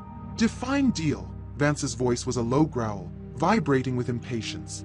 He's paranoid that any direct contact is a trap, I explained, pacing the office floor as I spun the tale. So he's set up a dead drop. He's going to leave a flash drive with the crypto transfer details and a final set of instructions. He wants to see the money in his account before he'll even think about dismantling the dead man's switch. Where? Vance spit out the word. He was taking the bait. Union Station, main concourse. Locker 317. The drop will happen at 5 p.m. sharp. Rush hour. He says he'll have a proxy make the drop, and he'll be watching from a distance to make sure we play fair. If he sees any of your security, the deal is off, and he pushes the button. I added the last part to make sure he'd send his best, most discreet people, including the ones currently parked across the street. Vance was silent for a moment, and I could visualize him, high in his glass tower, weighing his options. My team will handle the drop, he finally declared. I want them in position to acquire the drive and identify Chen. You will remain at your office and await my instructions. Do not interfere. Fine by me, I said, trying to sound like a subordinate who was happy to pass the buck. Just make sure your team is good. If they spook him, this all goes sideways. My people are professionals, Callahan, he said with cold disdain, and hung up. The moment the call ended, the act was over. It's done, I said to Ethan. He bought it. Now we wait. We moved to the window, peering through the grimy blinds. For 10 agonizing minutes, nothing happened. The black sedan sat there, unmoving. Doubt began to creep in. What if Vance left them there? What if he had another team? Then, a flicker of light from inside the car. One of the men was talking on his phone. A moment later, the engine rumbled to life. The car pulled out into traffic and sped away, heading downtown towards the station. Our window was open. Let's go, I said, grabbing my worn leather jacket and my pistol from the desk drawer. There's a service exit on the second floor landing that leads to the alley. We have to assume they left someone watching the front. We moved quickly and quietly, leaving the office that had been my cage for the last 2 days.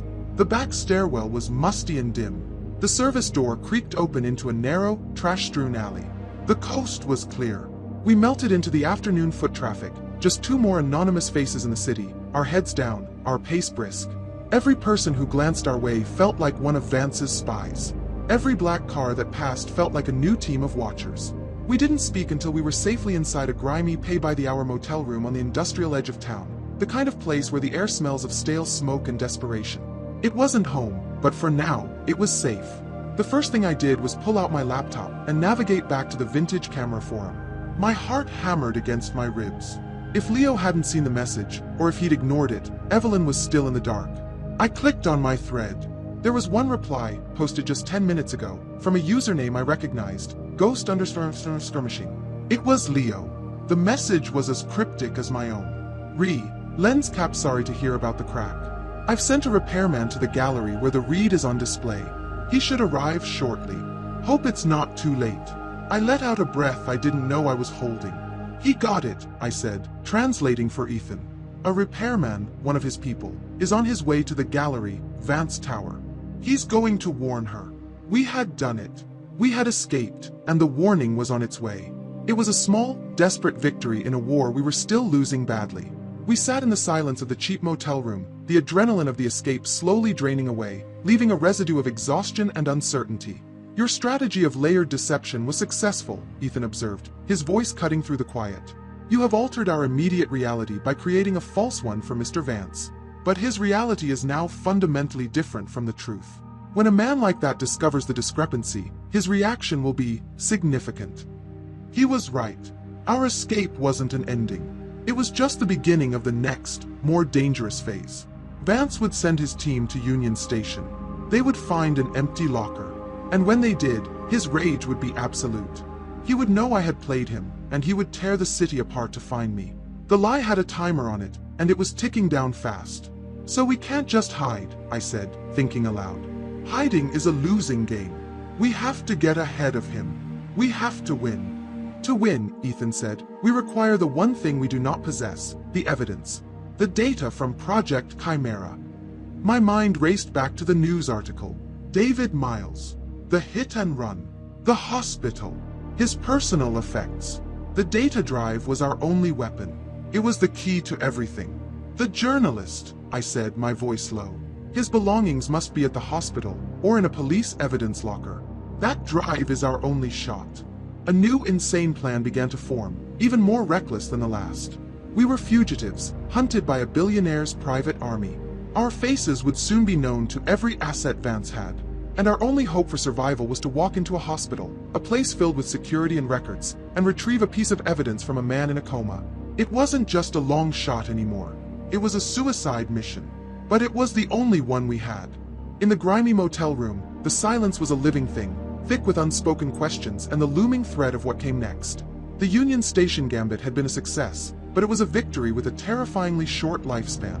I started doing the math in my head, the grim calculus of a cornered man. Vance's team gets to the station, I thought aloud, pacing the thin, stained carpet. They have to secure the area, check for watchers, approach the locker. They find it empty. They report back. Vance realizes he's been played. His fury builds. He gives the order to find us. Best case scenario, We bought ourselves maybe 3 hours. Worst case, they realized it was a farce an hour ago.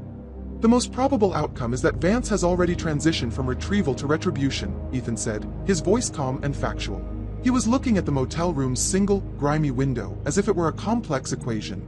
His objective is no longer the data. It is us. He was right.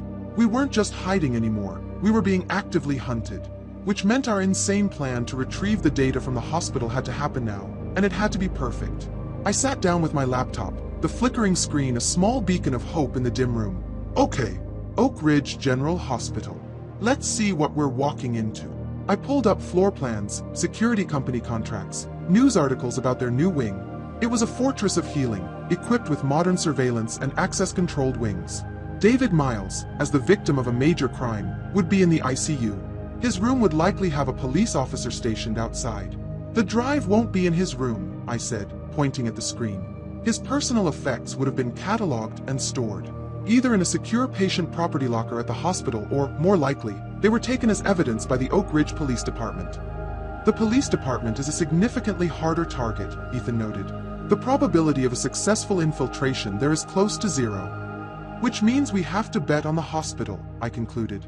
We have to assume the cops left his property there, pending an update on his condition. So, how do we get into a secure storage area and take a specific item without anyone noticing?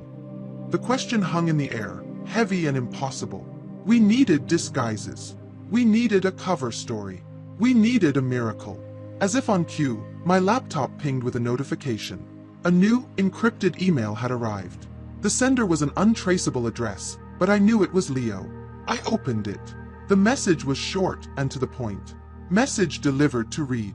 She's gone dark. Seems she had an exit strategy. Good. Because Vance knows he was played. His team found the locker empty 20 minutes ago. He's put a bounty on your head. 50 grand. Every lowlife and contract muscle in the city is going to be looking for you. Also, attached is a file. A little something to help. Stay hidden. My stomach clenched. 20 minutes ago. The clock had already run out. A bounty. Vance wasn't just using his own people. He was activating the entire city's underworld against us. We were officially currency. Evelyn's safe for now, I told Ethan, my voice grim. But we're not. Vance knows, and he's outsourced the job of finding us. The file, Ethan prompted, pointing to the attachment icon. Leo mentioned a file. I clicked it. After a moment, a complex string of code filled the screen. It looked like nonsense to me, but I saw a flicker of understanding in Ethan's eyes. It's an access key, he said, a new intensity in his voice. A backdoor exploit for the hospital's internal network. It gives us access to patient records, staff schedules, and security systems. Leo hadn't just sent us information, he had sent us a weapon. A digital skeleton key to the entire fortress. The impossible plan suddenly seemed possible. Okay, new plan, I said, a fresh surge of adrenaline cutting through my fear. Ethan, you're the inside man. From right here. You can use this to find out exactly where they're holding Miles's property. More than that, you can create a diversion. A ghost in the machine, Ethan murmured, already looking at the code with an almost surgical focus. I could trigger a non-critical system alert in another wing. A temporary server shutdown in administration. Something that would draw the attention of the security staff away from the property clerk's office for a few minutes. Exactly, I said, the plan crystallizing. You create the digital noise. While they're distracted, I go in. I'll need a disguise. An orderly's uniform should be easy enough to find. There's a 24-hour medical supply laundry service a few blocks from here. They won't miss one uniform. The pieces were clicking into place. It was still a suicide mission, but now it was a suicide mission with a fighting chance. We would use Vance's own high-tech world against him. We would use the truth of the hospital's digital infrastructure to steal the evidence of his lies. I stood up and grabbed my jacket. The fear was still there, a cold knot in my gut, but now it was mixed with a sharp, clear sense of purpose. We had a plan. We had a tool. And we were out of time. Every second we spent in this motel room, the hunters were getting closer. I looked out the window again, not at the street, but at the distant, glowing lights of the city. A city that was now hunting us. The time for hiding was over. It was time to walk into the lion's den. The motel room, once a temporary sanctuary, now felt like a cage waiting for its door to be kicked in. There was no more time for planning or doubt. There was only time for action. I changed into the stiff, pale blue orderly scrubs I'd acquired from the back of a laundry service van. The fabric was rough, and the anonymous uniform felt like a second skin, a mask to hide the man now worth $50,000 to the city's criminal element.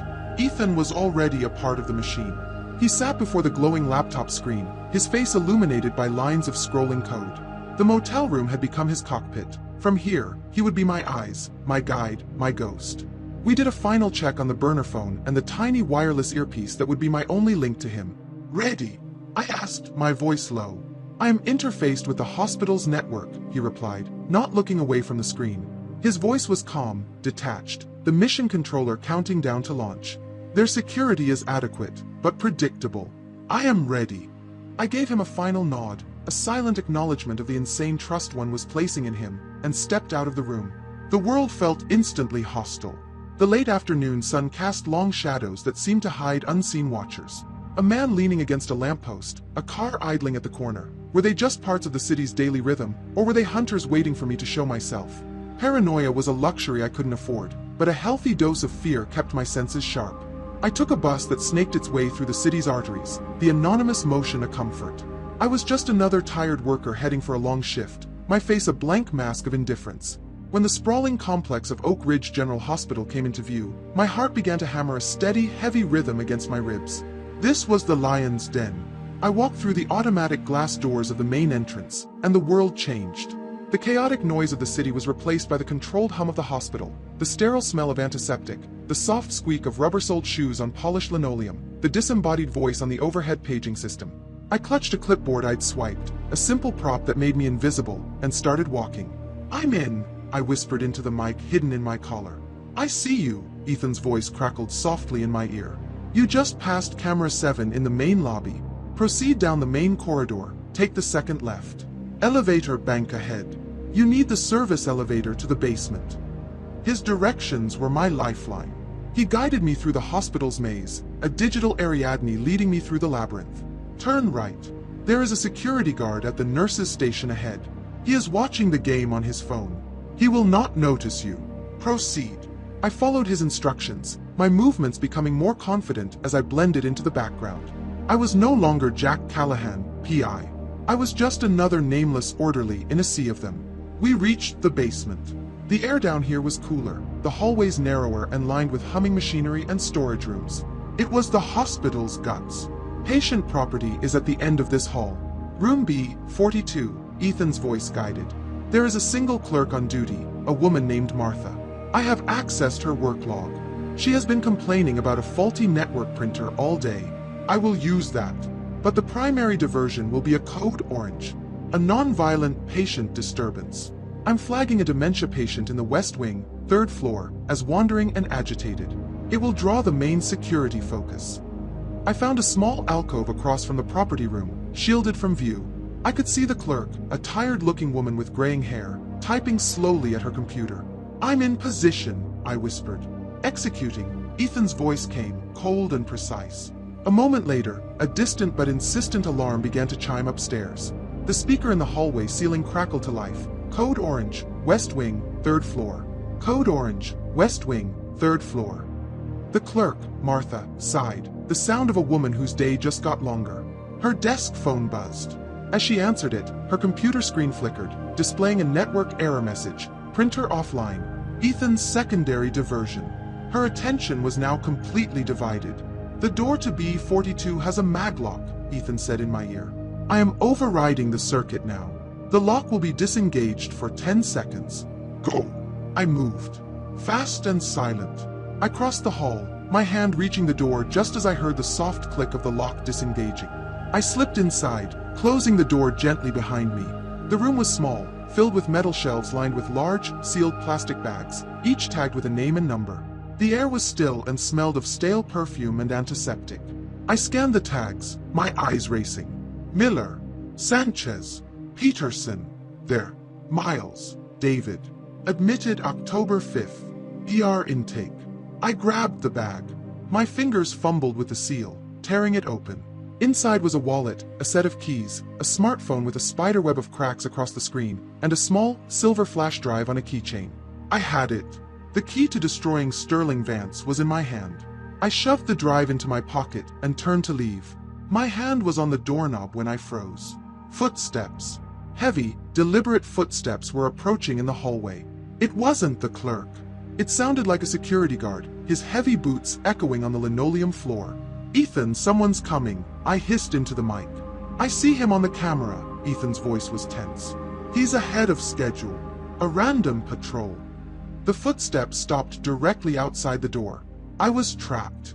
I had the prize, but I was cornered in a locked room, deep in the enemy's fortress. The doorknob began to turn. The sound of the doorknob turning was the loudest thing I had ever heard. My entire world shrank to that small, locked room and the space between me and the door. I was caught. The plan had failed at the final hurdle. My mind frantically searched for an escape that didn't exist. There were no windows, no vents, just shelves of other people's lives and one door, behind which stood a security guard about to find a man who shouldn't be there. "Ethan," I breathed into the mic, a final, desperate whisper. "Talk to me." "He's using his key," Ethan's voice came back, strained and rapid. "The maglock is re-engaged. I can't override it again without flagging the system. There's no time for a macro diversion. Look for a breaker box. Now, Jack." My eyes darted around the small room. Behind a tall metal filing cabinet, I saw it, a gray, metal panel. The breaker box. I lunged for it, wrenching the metal door open. Inside was a chaotic nest of wires and switches. "Left wall," Ethan's voice urged.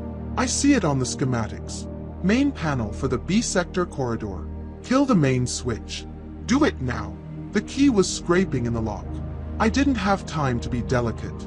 I found the largest, most industrial-looking switch and threw all my weight against it. The world vanished. The lights in the room, the hum of the ventilation, the faint glow from under the door, everything went dead. Absolute darkness and a sudden, shocking silence. In my earpiece, I could hear Ethan's breathing. From the hallway, I heard a grunt of surprise from the guard. "Dispatch, this is Unit 4, the guard's muffled voice came through the door. "We have a power failure in the basement, B sector. Stand by." This was my only chance. "The interior lock is manual," I whispered to Ethan. "Go," he replied. "The guard is distracted. Use the darkness." I turned the knob, my heart in my throat, and pulled the door open just a crack. The hallway was plunged into an inky blackness, punctuated only by the narrow beam of the guard's flashlight, which was pointed at the ceiling as he fumbled with the radio on his shoulder. His back was to me. I slipped out of the room, silent as a wraith. Every instinct screamed at me to run, but I forced myself to move slowly, deliberately. I pressed myself flat against the cold cinder block wall of a recessed doorway as the guard finished his call and swept the flashlight beam down the corridor. The cone of light passed inches from my face. He hadn't seen me. He began walking slowly in the opposite direction, toward the main basement corridor, his light cutting a nervous path in front of him. "The outage has triggered a maintenance alert," Ethan's voice whispered, a calm in the storm. "They will have the power back on in minutes. You need to be out of the basement. East stairwell is your closest exit. 40 yards, on your left. Move." I moved, using the lingering darkness as my shield. I took the stairs two at a time, emerging on the ground floor into a state of controlled chaos. The power outage had been contained to the basement, but alarms were chiming and staff were moving with a new urgency. The disruption made me less conspicuous, just another blue-scrubbed body in the river of motion. I made it to a side exit used for deliveries, pushed the panic bar, and was immediately swallowed by the cool, evening air of the city. The journey back to the motel was a blur of paranoia. I ditched the orderly scrubs in a dumpster, pulling on my jacket and a beanie to change my appearance. Every pair of headlights felt like Vance's men, every siren a signal that the net was closing. I burst back into the motel room, locking and bolting the door behind me. Ethan looked up from the laptop, and for the first time, I saw a flicker of genuine relief in his eyes. "You have it?" he asked. I didn't answer. I just reached into my pocket and placed the small, silver flash drive on the rickety table between us. The light from the lamp glinted off its surface. It felt impossibly heavy, a repository of secrets that had the power to burn down an empire. We had done it. Against all odds, we had won. "Let's see what we've got," I said, a grin finally breaking through the tension. I took the drive and plugged it into the laptop's USB port. Nothing happened. No window popped up. No files appeared. Instead, a single, small icon on the drive itself began to pulse with a soft blue light. I looked closer. The silver casing wasn't just metal. It was a fingerprint scanner. "What is this?" I asked, my grin fading. Ethan leaned in, his eyes scanning the device. "High-level biometric encryption," he said, his voice flat. "The data is triple encrypted. The final decryption key is not a password. It is a biological signature. The drive is keyed to a specific individual's fingerprint." The room went cold. The triumphant energy evaporated, replaced by a sickening, hollow dread. "The journalist," I said, the words feeling like stones in my mouth. "David Miles. He was smart. He made sure no one could access it but him." We stared at the inert piece of metal. It was a lockbox. A perfect, unbreakable lockbox. And the only key was trapped in the silent, comatose body of a man lying in the ICU of the very hospital we had just risked everything to escape from. We had the weapon, but the trigger was locked away where we could never reach it. I leaned back in my chair, the full weight of our failure crashing down on me. I looked at the useless silver drive. "We went through all of that," I said, my voice barely a whisper, "for a paperweight." Despair is a thick, syrupy poison. It fills a room, slows your thoughts, and makes every option look like a dead end. In that cheap motel room, with the useless silver flash drive lying on the table like a tombstone, we were drowning in it. "It's over," I said, the words scraped raw from my throat. I stood up and started pacing, the small room feeling like a shrinking box. We did it. We pulled off an impossible heist, and for what? For a locked box with a key we can never get. What are we supposed to do now, Ethan? Sneak back into the ICU, find a comatose man surrounded by cops, and press his thumb to a flash drive? We're done. Vance has won. My voice was rough with a fury born of utter helplessness. I, a man who solved problems for a living, had hit a wall so final, so absolute, that I couldn't see any way around it. Ethan watched me, his face impassive, but his eyes were processing, analyzing. "Your assessment of the immediate situation is factually correct," he stated, his voice even. "The probability of accessing David Miles's person to utilize his biometric data is statistically negligible. We cannot open the drive." "Then it's over," I repeated, slumping onto the edge of the lumpy motel bed. I stared at the rest of the items from the evidence bag, which I had dumped on the nightstand. A wallet with $63 and a driver's license. A set of keys. And David Miles's phone, its screen a spiderweb of shattered glass. Just the mundane artifacts of a life cut short. Useless. My PI instincts, buried under the weight of our predicament, began to stir faintly. When a lead goes cold, you go back to the victim. You learn their life. Who was David Miles? What was his last conversation? I picked up the broken phone. It was heavy, inert, and, of course, locked. Another dead end. Even if we could get past the screen lock, the screen itself is destroyed, I muttered, more to myself than to Ethan. "It's just another brick." "Perhaps," Ethan said, standing and walking over to look at the phone in my hand. "But we are focusing on a single point of failure, the drive. This is a logical error. A man like David Miles, an experienced investigative journalist handling a story of this magnitude, would not create a system with only one path to success. He would have redundancies. A contingency." His words cut through my despair like a surgeon's scalpel. He was right. We were so focused on the prize that we hadn't considered the man who had secured it. A good journalist is paranoid. He has backups. He has a partner, an editor, a safe deposit box. He has a ghost plan. His editor, I said, a spark of hope igniting in the darkness. Or a colleague he trusted. Someone else must know about this story. He would have told someone. The evidence for that contingency would likely be in his recent communications, Ethan concluded, his gaze fixed on the broken phone. His last calls. His last messages. His notes. The phone wasn't a brick. It was a map. A map to David Miles's ghost plan. The problem remained. It was locked. But it was a different kind of problem. The flash drive was a biological lock that was impossible to bypass. The phone was a digital lock. And digital locks, with the right help, could sometimes be picked. "Leo," I said, the name a prayer. I grabbed my laptop and sent another coded message into the ether, this one more desperate than the last. Chimera. The lock is biological. No key. Have a secondary device, a broken Patriot model phone. Need to see what's inside. Can you open it remotely? Urgent. The wait for his reply was agonizing. In the silence, the sounds from outside the motel seemed to grow louder, more menacing. We heard a car pull into the parking lot, rough voices arguing. Bounty hunters? Or just the usual late-night clientele? We didn't know, and the not knowing was a torture of its own. We couldn't stay here much longer. Our time was running out. Just as I was about to give up hope, a reply pinged on the laptop. Leo's response. The Patriot is a fortress. Latest OS. Remote access is impossible, especially with the screen dead. But the SIM card is a different story. The data on it is accessible through the carrier's network. I can pull the call logs and messages, but I need the SIM to be active. I need you to power on the phone for just a few seconds. It will be traceable. A digital flare. The moment it hits the network, every alarm Belvance has set up will ring. You'll have one shot. I'll be waiting. Tell me when. I read the message out loud to Ethan. The room fell silent. Leo was offering us a key, but the key was also a self-destruct button. The moment we turned on the phone, we would be broadcasting our exact location to the man who had put a price on our heads.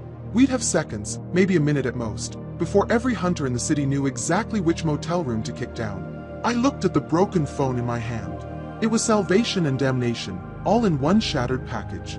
Ethan looked at me, his face calm, but I could see the immense weight of the choice in his eyes. The decision was mine. Tell me when, Leo had said. The question was, did we have the courage to light the fuse? The choice Leo had given us wasn't really a choice at all. It was the illusion of one.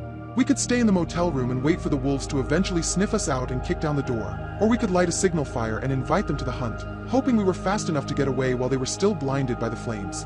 Hiding was a slow death. This was a fast, violent gamble for life. We do it, I said, my voice firm, cutting through the thick despair in the room. But not here. We'd be fish in a barrel. We need a location that gives us an escape route. Multiple routes. Ethan looked up from the laptop, his expression analytical as always, but his eyes followed my logic. A place with high population density and complex architecture, he reasoned. To confuse pursuit.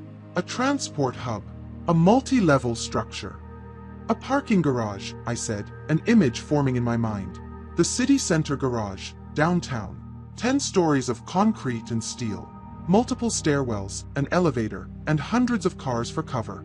We get ourselves a getaway car, park it on a low level, then light the flare on the roof. By the time they figure out where we are, we're already on our way down to the car and gone. The probability of success is low, Ethan stated, but it is not zero. It is the most logical course of action. That was as close to a vote of confidence as I was ever going to get from him. The plan was set. We slipped out of the motel, 2 ghosts melting back into the city's bloodstream. Every step was charged with paranoia. A $50,000 bounty makes you see a hunter in every shadow. My first stop was a dingy, no questions asked used car lot on the edge of town, the kind of place where titles were optional and cash was king. I handed over a thick wad of bills for a beat-up sedan that looked like it had lost a few fights but had a strong engine. It was ugly, anonymous, and disposable. It was perfect. We drove to the city center garage, the tension in the car so thick I could taste it. I parked the junker on the 2nd level, nose out, in a spot next to a concrete stairwell. Our escape route. Then we walked. Up the echoing ramps, level after level, until we emerged onto the roof. The city spread out before us, a glittering tapestry of lights under a dark, starless sky. The wind was sharp and cold up here, whipping around us, carrying the distant sounds of sirens and traffic. It was a lonely, exposed place, the perfect stage for our final, desperate act. I took out the shattered phone. It felt like a bomb in my hand. Beside me, Ethan stood at the edge of the roof, his gaze fixed on the entrance ramp 10 stories below. He was our lookout. I sent a final, coded message to Leo.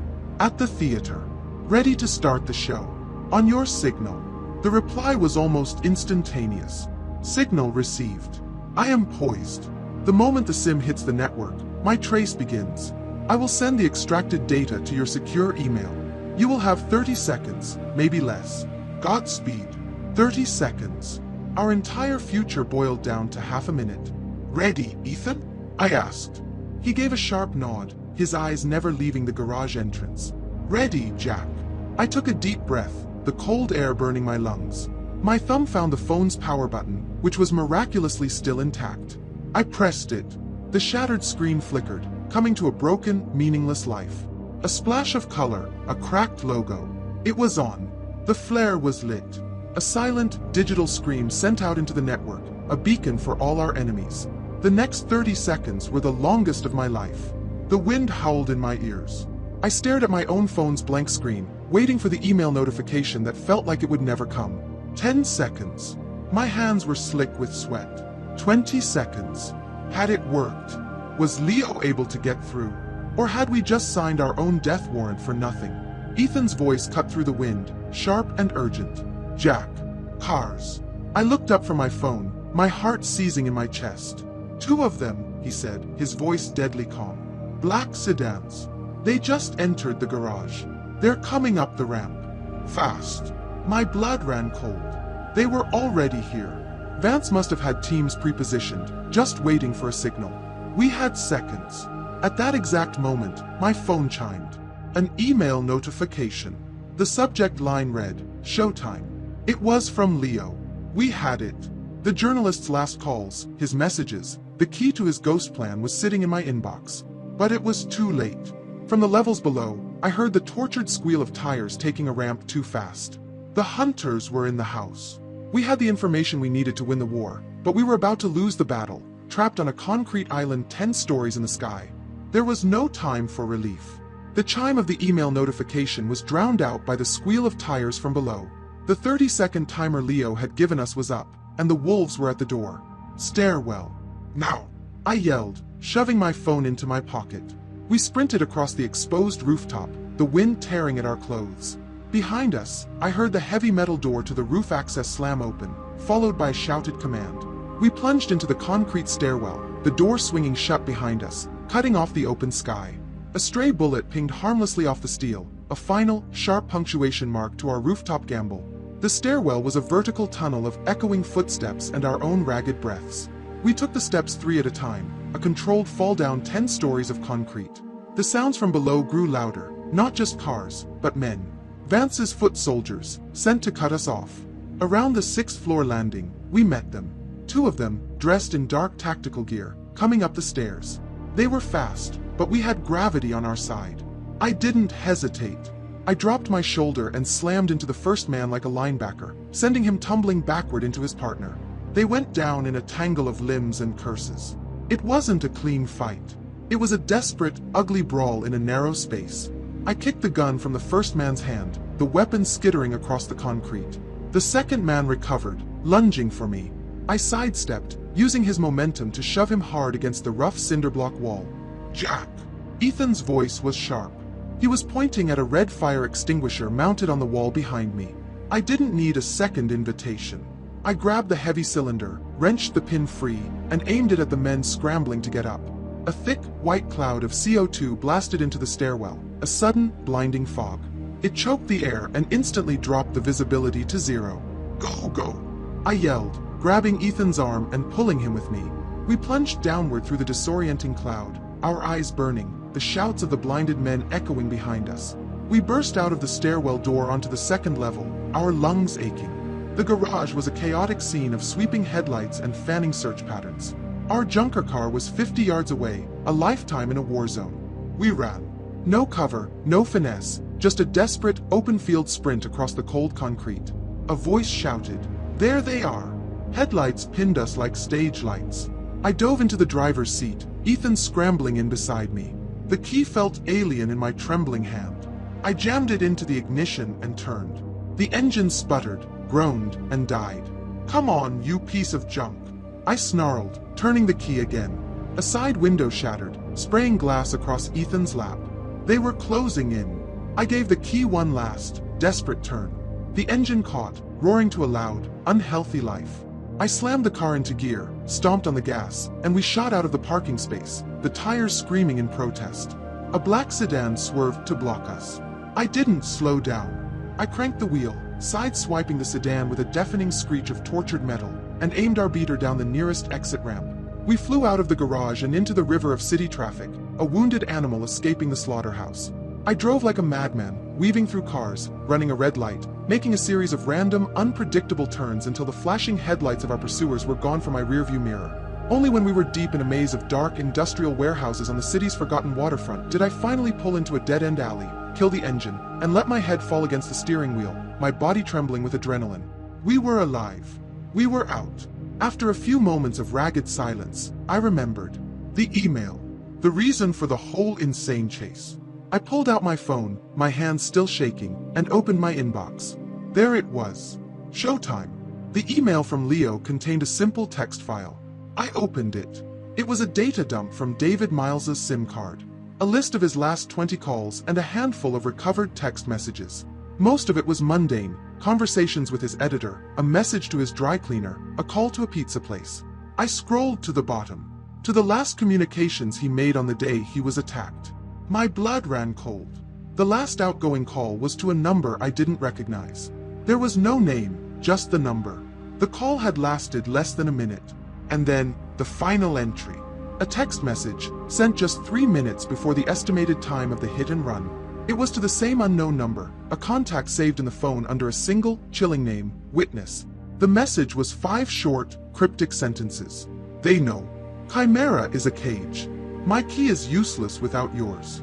Meet me at the old place. Now. I read it twice, then a third time, the words rearranging the entire puzzle in my mind. Ethan, I said, my voice barely a whisper. He wasn't working alone. I showed him the phone. He read the message, his analytical eyes widening slightly. My key is useless without yours. A second key, Ethan breathed. Another piece of the puzzle. The flash drive, it's only half of the solution. The journalist had a partner. A secret witness. Someone else who knew the truth about Chimera. Someone who held the other half of the key needed to unlock the data. David Miles's ghost plan wasn't a what. It was a who. Our mission wasn't over. It had just become infinitely more complicated. We weren't just protecting a piece of data anymore. We had to find a ghost. The alley was a pocket of silence in the heart of the city's industrial sprawl. The only sounds the ticking of our cooling engine and our own ragged breathing. The adrenaline from the chase began to recede, leaving behind a raw, trembling exhaustion. But there was no time for rest. The glowing phone screen in my hand held the key to our next move, a puzzle written in the digital ghost ink of a man on the edge of his own death. They know. Chimera is a cage. My key is useless without yours. Meet me at the old place. Now. I read it again, the words burning themselves into my memory. It's a 2-part system, I said, the pieces starting to fall into place. That's why the drive is biometrically locked. It's the first lock, but it's not the only one. You need a second key to actually decrypt the files. A password, a piece of code, something. Our flash drive is useless on its own. A 2-person rule, Ethan added, his mind working on the logic. A security protocol common in safeguarding nuclear weapons or sensitive data. No single individual can access the asset. It requires 2 parties, each with their own unique key, to act in concert. David Miles had one key. This witness has the other. The plan was brilliant in its paranoia, but it left us with 3 new, impossible questions. Who is the witness? What is their key? And where in the hell is the old place? Okay, I said, switching back into investigator mode. The chase was over, the hunt for clues was on. Let's work the problem. The old place. It's a prearranged emergency meeting spot. Somewhere familiar to both of them, but discreet. Not his office, not his home. Where does a journalist go? While I started a deep dive on my phone, searching for any and all information on David Miles, Ethan took the list of call logs from Leo's data dump. He wasn't looking for names, he was looking for patterns. I scrolled through years of articles, interviews, and public records on Miles. He was a creature of habit, a classic old-school reporter. But there was nothing that screamed, secret meeting spot. Here, Ethan said suddenly, pointing to the call log displayed on my laptop, which he had been studying. This number, the one designated as witness. It appears 23 times in the last 2 months. The calls are always to this number. They are never from it. The durations are short, less than 2 minutes on average. And the calls are placed at irregular hours. Late at night, early in the morning, consistent with a source maintaining operational security. We had a number. It was a start, but calling it was out of the question. If the witness was in hiding, a call from an unknown number would send them deeper underground. If Vance had already gotten to them, we'd be calling our own executioner. I sent a new message to Leo, my fingers flying. Need an identity on this number. Urgent. Highest priority. While we waited, I kept digging into Miles's life. I found a profile piece from a university alumni magazine, written 5 years ago. It was mostly fluff, but one paragraph jumped out at me. The interviewer asked Miles where he did his best thinking. He didn't say a coffee shop or a park. He said, the Oak Ridge Public Library's rare book archive. It's been closed to the public for years, but I have a press pass that gets me in. It's the quietest place in the city, surrounded by all that history, all that truth on paper. It helps me see things clearly. The quietest place in the city, a place only he could get into, an archive, a repository of truth, a place a book restorer like Ethan would appreciate. It felt right. I think I found it, Ethan, I said, my voice low. The old place. It's the library archive. Just as the words left my mouth, my laptop pinged. A reply from Leo. It was the information connected to the phone number, a name and an address. I stared at the screen, my blood turning to ice. I read the name out loud, my voice hollow with disbelief. Sarah Jenkins. For a moment, there was only the sound of the car's engine ticking as it cooled. Sarah Jenkins, the brilliant engineer from Vance Innovations, the first person we interviewed, the woman with the clear motive of greed, who we had cleared of the theft but pegged as a disloyal employee about to jump ship. It was all a lie, a beautiful, elegant, protective lie. She wasn't disgruntled, I breathed, the entire case reconfiguring in my mind. She was a source, a whistleblower. She didn't want more money from Vance. She was horrified by what he was building. She was the one who saw Chimera's true nature from the inside. She was the witness. Ethan nodded slowly, his face a mask of grim understanding. Her entire performance during our interview, it was a carefully constructed fiction designed to give her a plausible reason for leaving the company. A reason that would satisfy Vance's cynical view of human nature, thereby deflecting any suspicion of her true motive. It all made sense. She had the technical knowledge. She had the access. She fed the information to David Miles. She was the other half of the plan. She held the second key. But Miles's last message was a warning. They know. He had tried to meet her at the library. Did she get the message? Did she go? Or did Vance's people, in the wake of our escape, start re-examining every thread, every employee? They would have looked at Sarah Jenkins again. They would have seen her planned departure not as greed, but as flight. A new, frantic urgency seized me. We had the location. We knew the identity of the witness. But she was in more danger now than ever before. We had to find her. We had to get to her before Vance did. Our race against time wasn't over. A new one had just begun. The revelation that Sarah Jenkins was the witness changed the air in the car. The puzzle was solved, but the picture it revealed was terrifying. She wasn't just a source, she was the heart of the entire operation against Vance. And we had walked away from her, leaving her completely exposed. We have to go to the library, I said, the decision solidifying in my mind even as I said the words. It's our only lead. Miles was trying to meet her there. It's the only place to start. Jack, Ethan cautioned, his voice a low anchor of logic in my sea of urgency. If we have deduced this location from a single text message, it is a near certainty that Sterling Vance, with his vast surveillance and analytical resources, has also deduced it. The library will be watched. It may already be a trap. I know, I said, my knuckles white on the steering wheel. But what's the alternative, Ethan? We sit here and wait for the bounty hunters to find us? We let Vance's people get to Sarah first? She's our only link to the second key. Without her, the drive is useless and we've lost. I'd rather walk into a trap I know is coming than sit here waiting for one I don't. Ethan was silent for a moment, processing. Your logic is acceptable, he finally conceded. We proceed, but with maximum caution. We ditched the beat-up sedan a dozen blocks from the library, leaving it in an alley where it would hopefully blend in with the other urban decay. The rest of the way we went on foot, sticking to the shadows, two ghosts moving through a city that was hunting them. The Oak Ridge Public Library was a grand, old building, a stone fortress of knowledge that was dark and silent against the night sky. The main entrance was an imposing archway of marble and shadow. We didn't even consider it. We circled the building's perimeter, checking the alleys and side streets. Ethan was right. The place was being watched. A dark van with tinted windows was parked half a block down, and a man was loitering near the corner, trying to look casual but failing miserably. They're watching the main entrances, I whispered, pulling Ethan back into the darkness of an alley. They're expecting her to show up, or for us to come knocking. They're not expecting a break-in. We found our way in through the basement. A small, grimy window, half hidden behind an overgrown bush, had a rusty, old lock that I was able to pop with a few moments of work with my pocket knife. We slipped through the narrow opening, dropping into the musty, cool darkness of a forgotten storage room. The library at night was a different world. It was a vast, silent mausoleum of stories. Moonlight streamed through the tall, arched windows, illuminating dust motes dancing in the still air.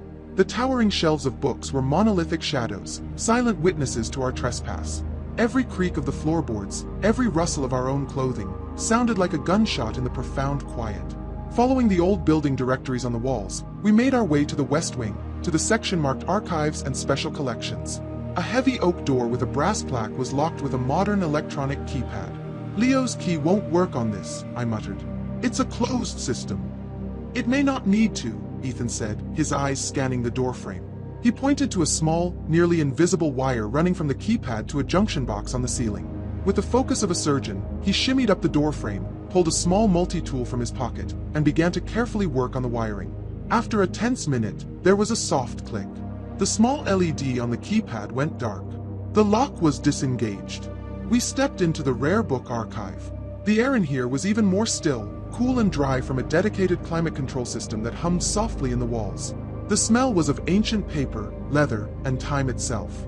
Rows of dark wooden shelves stretched up into the gloom, some holding books, others holding sealed archival boxes. "Sarah!" I whispered into the darkness, the sound immediately swallowed by the oppressive silence. There was no answer. We moved slowly down the central aisle, our senses on high alert.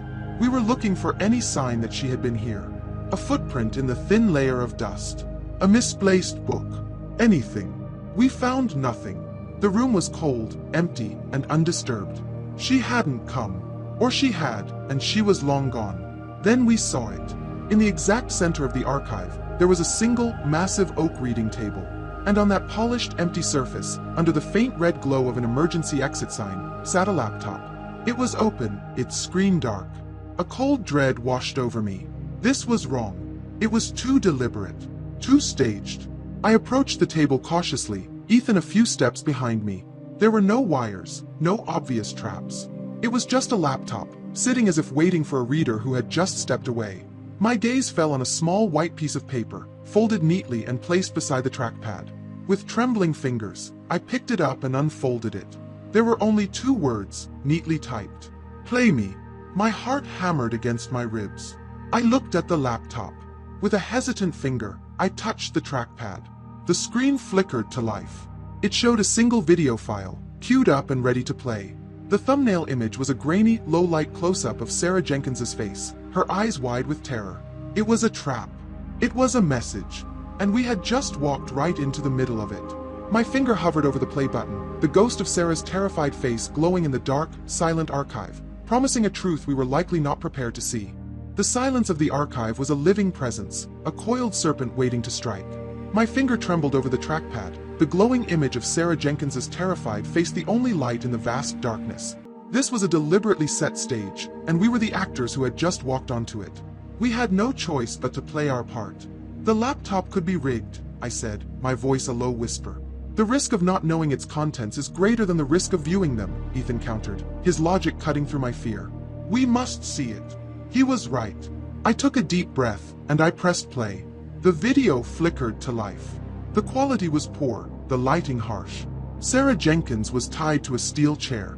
Her face was pale and bruised on one side, but her eyes, though wide with fear, held a core of defiant fire. The background was a damp, concrete wall, the kind you find in a forgotten basement or an abandoned warehouse. A voice spoke from off-camera. It was electronically distorted, a low, buzzing monotone that was devoid of all humanity. It was the voice of a machine passing judgment. And it was speaking directly to me. "Mr. Callahan, a pleasant evening.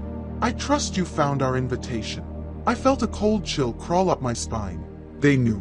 They knew we were here, in this room, watching this. The trap wasn't just the laptop, it was the entire library. "You have proven to be a greater nuisance than anticipated," the voice continued. "And you have something that belongs to my employer. A small, silver flash drive. Your whistleblower here, Ms. Jenkins, has the other piece of the puzzle. The decryption key. After a persuasive conversation, she has agreed to cooperate." The camera shook slightly as if the person holding it took a step closer to her. Sarah flinched but held her gaze steady. "Here is the offer," the distorted voice said, the words dripping with cold arrogance. "A simple transaction. You have 24 hours. Bring my employer's flash drive to the location I will provide. In exchange for your compliance, you and your silent, observant friend will be allowed to simply walk away. Disappear. Miss Jenkins's fate is a separate negotiation." The implication was clear. They would let us live, but she was still a pawn to be sacrificed. "To show you the sincerity of our position," the voice buzzed, and a hand appeared on screen, backhanding Sarah hard across the face. She cried out, a sharp gasp of pain, her head snapping to the side. Anger, hot and pure, surged through me. This wasn't about a corporate conspiracy anymore. It was about saving a life. The voice continued, "Refuse to comply, and we will begin sending you pieces of her until you do. Then, when we have the drive, we will hunt you down and do the same to you. The clock is ticking, Mr. Callahan." The video was about to end. The screen started to fade to black.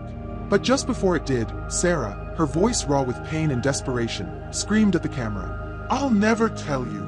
I'll never tell you about Pier 7. Never." The video cut out. The screen went black, leaving Ethan and me in the suffocating silence of the archive, the echo of her scream hanging in the air. We were in an impossible position. Giving them the drive meant Vance would win, and he'd almost certainly kill all three of us as loose ends. Refusing meant they would torture and kill Sarah. "It was a performance," Ethan said suddenly, his voice sharp with insight. "Her final words. What are you talking about?" I asked, my mind reeling. She was being defiant. "No," Ethan insisted. "It was logically inconsistent. Her captors already know she is the source. Her defiance about a specific location is meaningless to them.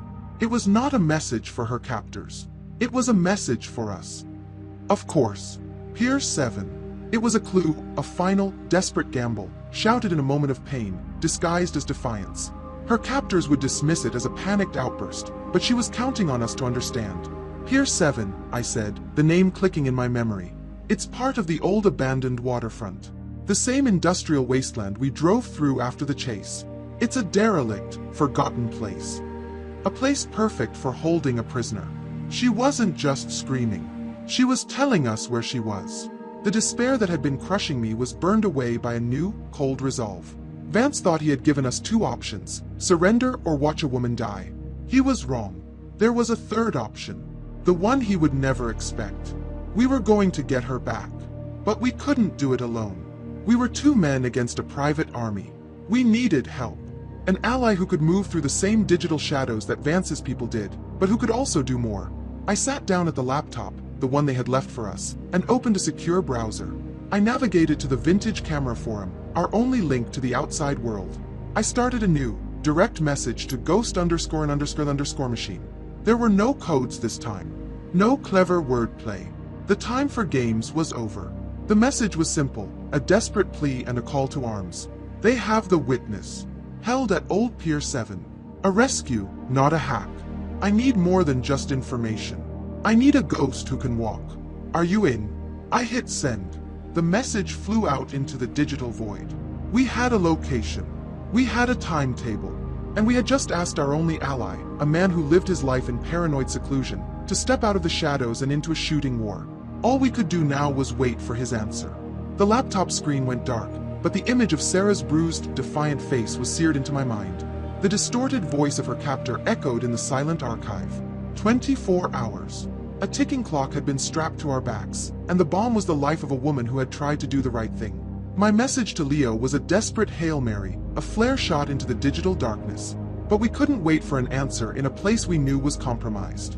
We're leaving, I said, my voice a low, hard command. Now. Back the way we came. We slipped out of the archive, leaving the laptop on the table, a silent testament to our visit. The library was just as silent and eerie as before, but now the shadows felt heavier, the silence more menacing. We were no longer just trespassers. We were players in a game who had just been dealt an impossible hand. Our escape from the library was clean. We melted back into the night, the grand old building receding behind us like a bad memory. We were adrift in a hostile city, with no sanctuary and a dwindling clock. We'd been walking for 10 minutes, sticking to the darkest streets, when my burner phone vibrated. A new, encrypted message. It was Leo. My heart hammered against my ribs as I read it. It wasn't a yes or a no. It was a set of instructions. You're compromised. Ditch all your current tech. Phones, laptop, everything. Go to the Red Comet Diner on 4th and Elm. It's open all night. Sit in the last booth on the right. Order 2 black coffees. And wait.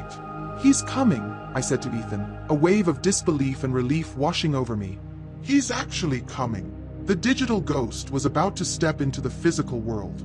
The request carried an immense risk for a man who lived in paranoid seclusion, but it was also our only hope. We followed his instructions to the letter. We wiped our devices and dropped them into a storm drain, our last links to the digital world severed. It was a strangely liberating feeling. We were blind, but we were also invisible. The Red Comet Diner was an oasis of fluorescent light in the dark, sleeping city. It smelled of old coffee, grease, and the kind of quiet desperation that clings to places that never close. A handful of lonely patrons were scattered at the counter, hunched over their meals. We slid into the last booth, the cracked vinyl cool against our skin. The waitress came, we ordered 2 black coffees, and then we waited. Every time the bell above the door chimed, my head snapped up. Was it him? Or was it one of the bounty hunters, clever enough to track us here?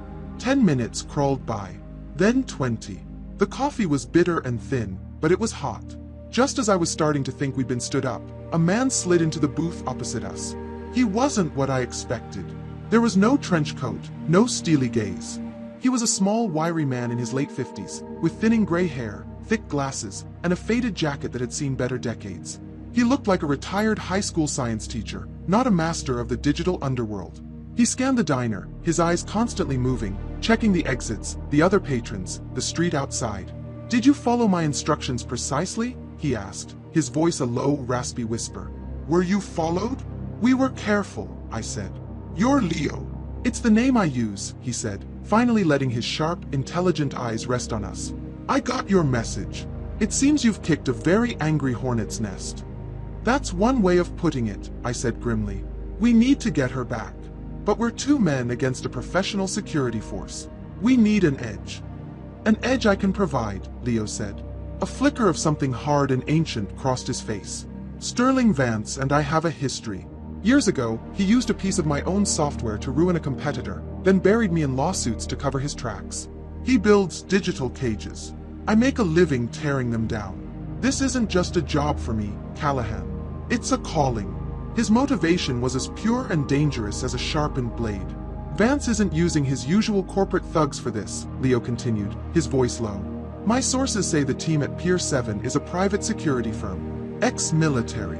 Professionals. They're not stupid, and they're not soft. A frontal assault is suicide. So we don't fight them, I said. We outthink them. Precisely, Leo said, a thin smile touching his lips. He slid a rugged military-grade tablet from inside his jacket and placed it on the table. I've been busy since you called. I've been pulling every piece of data I can find on the old Waterfront Authority. Schematics for the piers, power grids, communication lines, even the original construction blueprints from the 1940s. He tapped the screen, and a detailed blueprint of Pier 7 appeared, a spiderweb of lines and notes. They're holding her here, he said, his finger circling a large structure at the very end of the pier. The old North Bay Cannery Warehouse. It's a concrete box with limited entry points.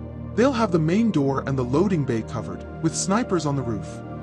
He zoomed in on the blueprint, tracing a small, almost invisible line that ran from the shore, underneath the pier itself. The place is a death trap, Leo whispered, a glint in his eye. But they've forgotten about the plumbing. There's an old storm drain outflow tunnel.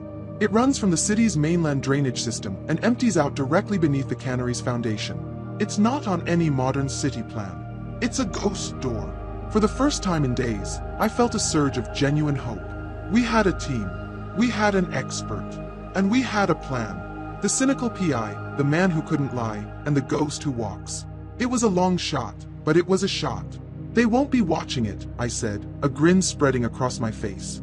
They don't even know it's there, Leo confirmed. Now, let's talk about how we turn their lights out. Huddled in the last booth of a cheap diner, with the fate of one woman and the truth of a conspiracy on the line, our impossible rescue mission began to take shape. Leo's workshop was a different kind of archive from the one we'd just left. Instead of books, the shelves were lined with stacks of humming servers and tangled nests of wires. The air smelled of ozone and solder. It was the nerve center of a man who saw the world in lines of code, and tonight, it was our war room. With the 24-hour clock ticking, we finalized the plan for our assault on Pier 7. It was a plan built not on force, but on deception and digital ghosts. Leo would be our ghost in the machine, Ethan our oracle of truth, and I would be the boot on the ground. We approached the waterfront under the cloak of a moonless night. The derelict pier jutted out into the dark water like a skeletal finger, the cannery warehouse a black monolith at its tip. The place felt evil, a forgotten corner of the city now repurposed for a dark and violent business.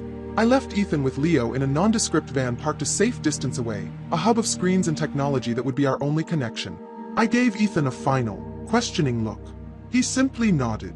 The truth is with you, Jack. My way in was cold, wet, and claustrophobic. The storm drain tunnel was a dark, circular maw that smelled of salt water and decay. I moved through the ankle-deep, brackish water, my flashlight beam cutting a small, lonely path in the oppressive darkness.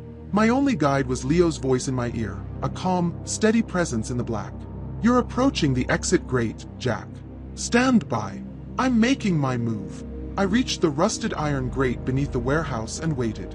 A moment later, Leo spoke again, a hint of triumphant glee in his voice. Showtime. Suddenly, the low hum of the pier's electrical systems died. All the lights on the pier, the warehouse, everything, went out. Power is down, Leo reported. Their primary comms are scrambled, and their security cameras are now enjoying a lovely 2-minute loop of an empty pier. The fortress is blind and deaf. Go!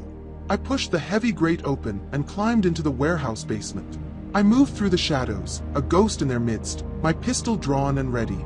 I found a stairwell and ascended, emerging onto the vast, open floor of the old cannery. In the center of the cavernous space, illuminated by a single, battery-powered lantern, was the scene from the video. Sarah Jenkins was tied to the same steel chair. 3 ex-military contractors stood guard, alert and tense in the sudden darkness. A fourth man, clearly their leader, stood by Sarah, a pistol resting casually in his hand. He was calm, professional, and radiating a quiet lethality. I used the darkness and the rows of rusted machinery for cover, getting as close as I dared. It was time for our own diversion. Ethan, can you hear anything? I whispered into my mic. Leo has compromised their backup radio channel, Ethan's voice replied in my ear. I am listening. I took out a small metal washer from my pocket and threw it hard against a steel tank on the far side of the room. The clang was deafening in the silence. 2 of the guards immediately moved to investigate, their flashlight beams cutting through the darkness. That left the leader and 1 other. I moved, taking out the remaining guard with a swift, silent attack from behind, pulling him back into the shadows. Now it was just me and their leader, a man I would later learn was called Stone. He heard the scuffle and spun around, raising his weapon, using Sarah as a shield. Whoever you are, you're not walking out of here, Stone said, his voice a low, steady growl. My men have every exit covered. This pier is locked down. He was bluffing, trying to project an authority he no longer had. But how could I be sure? Ethan, I whispered. He is lying, Jack, Ethan's voice came back, calm and certain. I am monitoring his channel. He has been trying to raise his other teams for 3 minutes. There is no response. He is alone and completely cut off from his support. He is trying to create a false reality to control you. The truth. It was a weapon more powerful than any gun.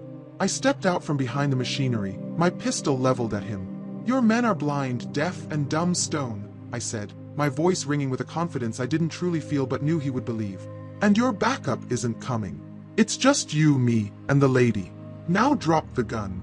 For the first time, I saw a flicker of uncertainty in the professional's eyes. His carefully controlled world had just been shattered. The standoff lasted an eternity, then, with a curse, he threw his gun down. We were out of there in minutes, taking Sarah with us and leaving Stone and his men tied up for whatever authorities would eventually find them. Back in Leo's workshop, the final act unfolded. Sarah, shaken but safe, gave us the second key. It wasn't an object. It was a passphrase, a complex 32-character string she had been forced to memorize. He called it his insurance policy, she said. We sat before the laptop. I slid the flash drive, David Miles's key, into the port. A prompt appeared, asking for a fingerprint. Sarah, her hand trembling slightly, pressed her thumb to the drive scanner. I realized then, the drive wasn't keyed to Miles, it was keyed to his source, the witness. The one person Vance would never suspect. There was a click. The second prompt appeared, enter passphrase. Sarah typed, The screen flickered, and then it opened. Project Chimera. It was all there. Code, schematics, and a secret ledger kept by Vance, detailing his plans to use the system to blackmail politicians, manipulate markets, and gain absolute control. It was the Rosetta Stone of his evil. With a triumphant, grim smile, Leo typed a final command. "And send," he said. The entire unredacted database was released, sent simultaneously to every major news organization and government watchdog agency on the planet. The fallout was immediate and spectacular. Sterling Vance's empire didn't just crumble, it was vaporized. The news showed him being led away in handcuffs, his face a perfect mask of cold, reptilian fury. He had built a cage for the world, and in the end, it was the truth that had locked him inside it. A week later, I was back in my office. It was the same dusty third-floor walk-up, but the stack of unpaid bills was gone, replaced by a bank statement with a number that had far too many zeros, an anonymous gift from a grateful Evelyn Reed. Ethan was there, sitting in the client chair, not as a client, but as a friend. He was carefully mending the spine of one of my own old, battered books. The afternoon sun streamed through the window, catching the dust motes as they danced. Everything was the same, and yet, everything had changed. "You know," I said, leaning back in my squeaky chair. "For a man who can't lie, you sure helped us navigate a world of deception." Ethan didn't look up from his delicate work. "Deception is merely the manipulation of false data," he said, his voice quiet and sure. "The truth, Jack, is a constant. It was always there." He paused, carefully applying a line of glue. "You just had to be willing to look for it."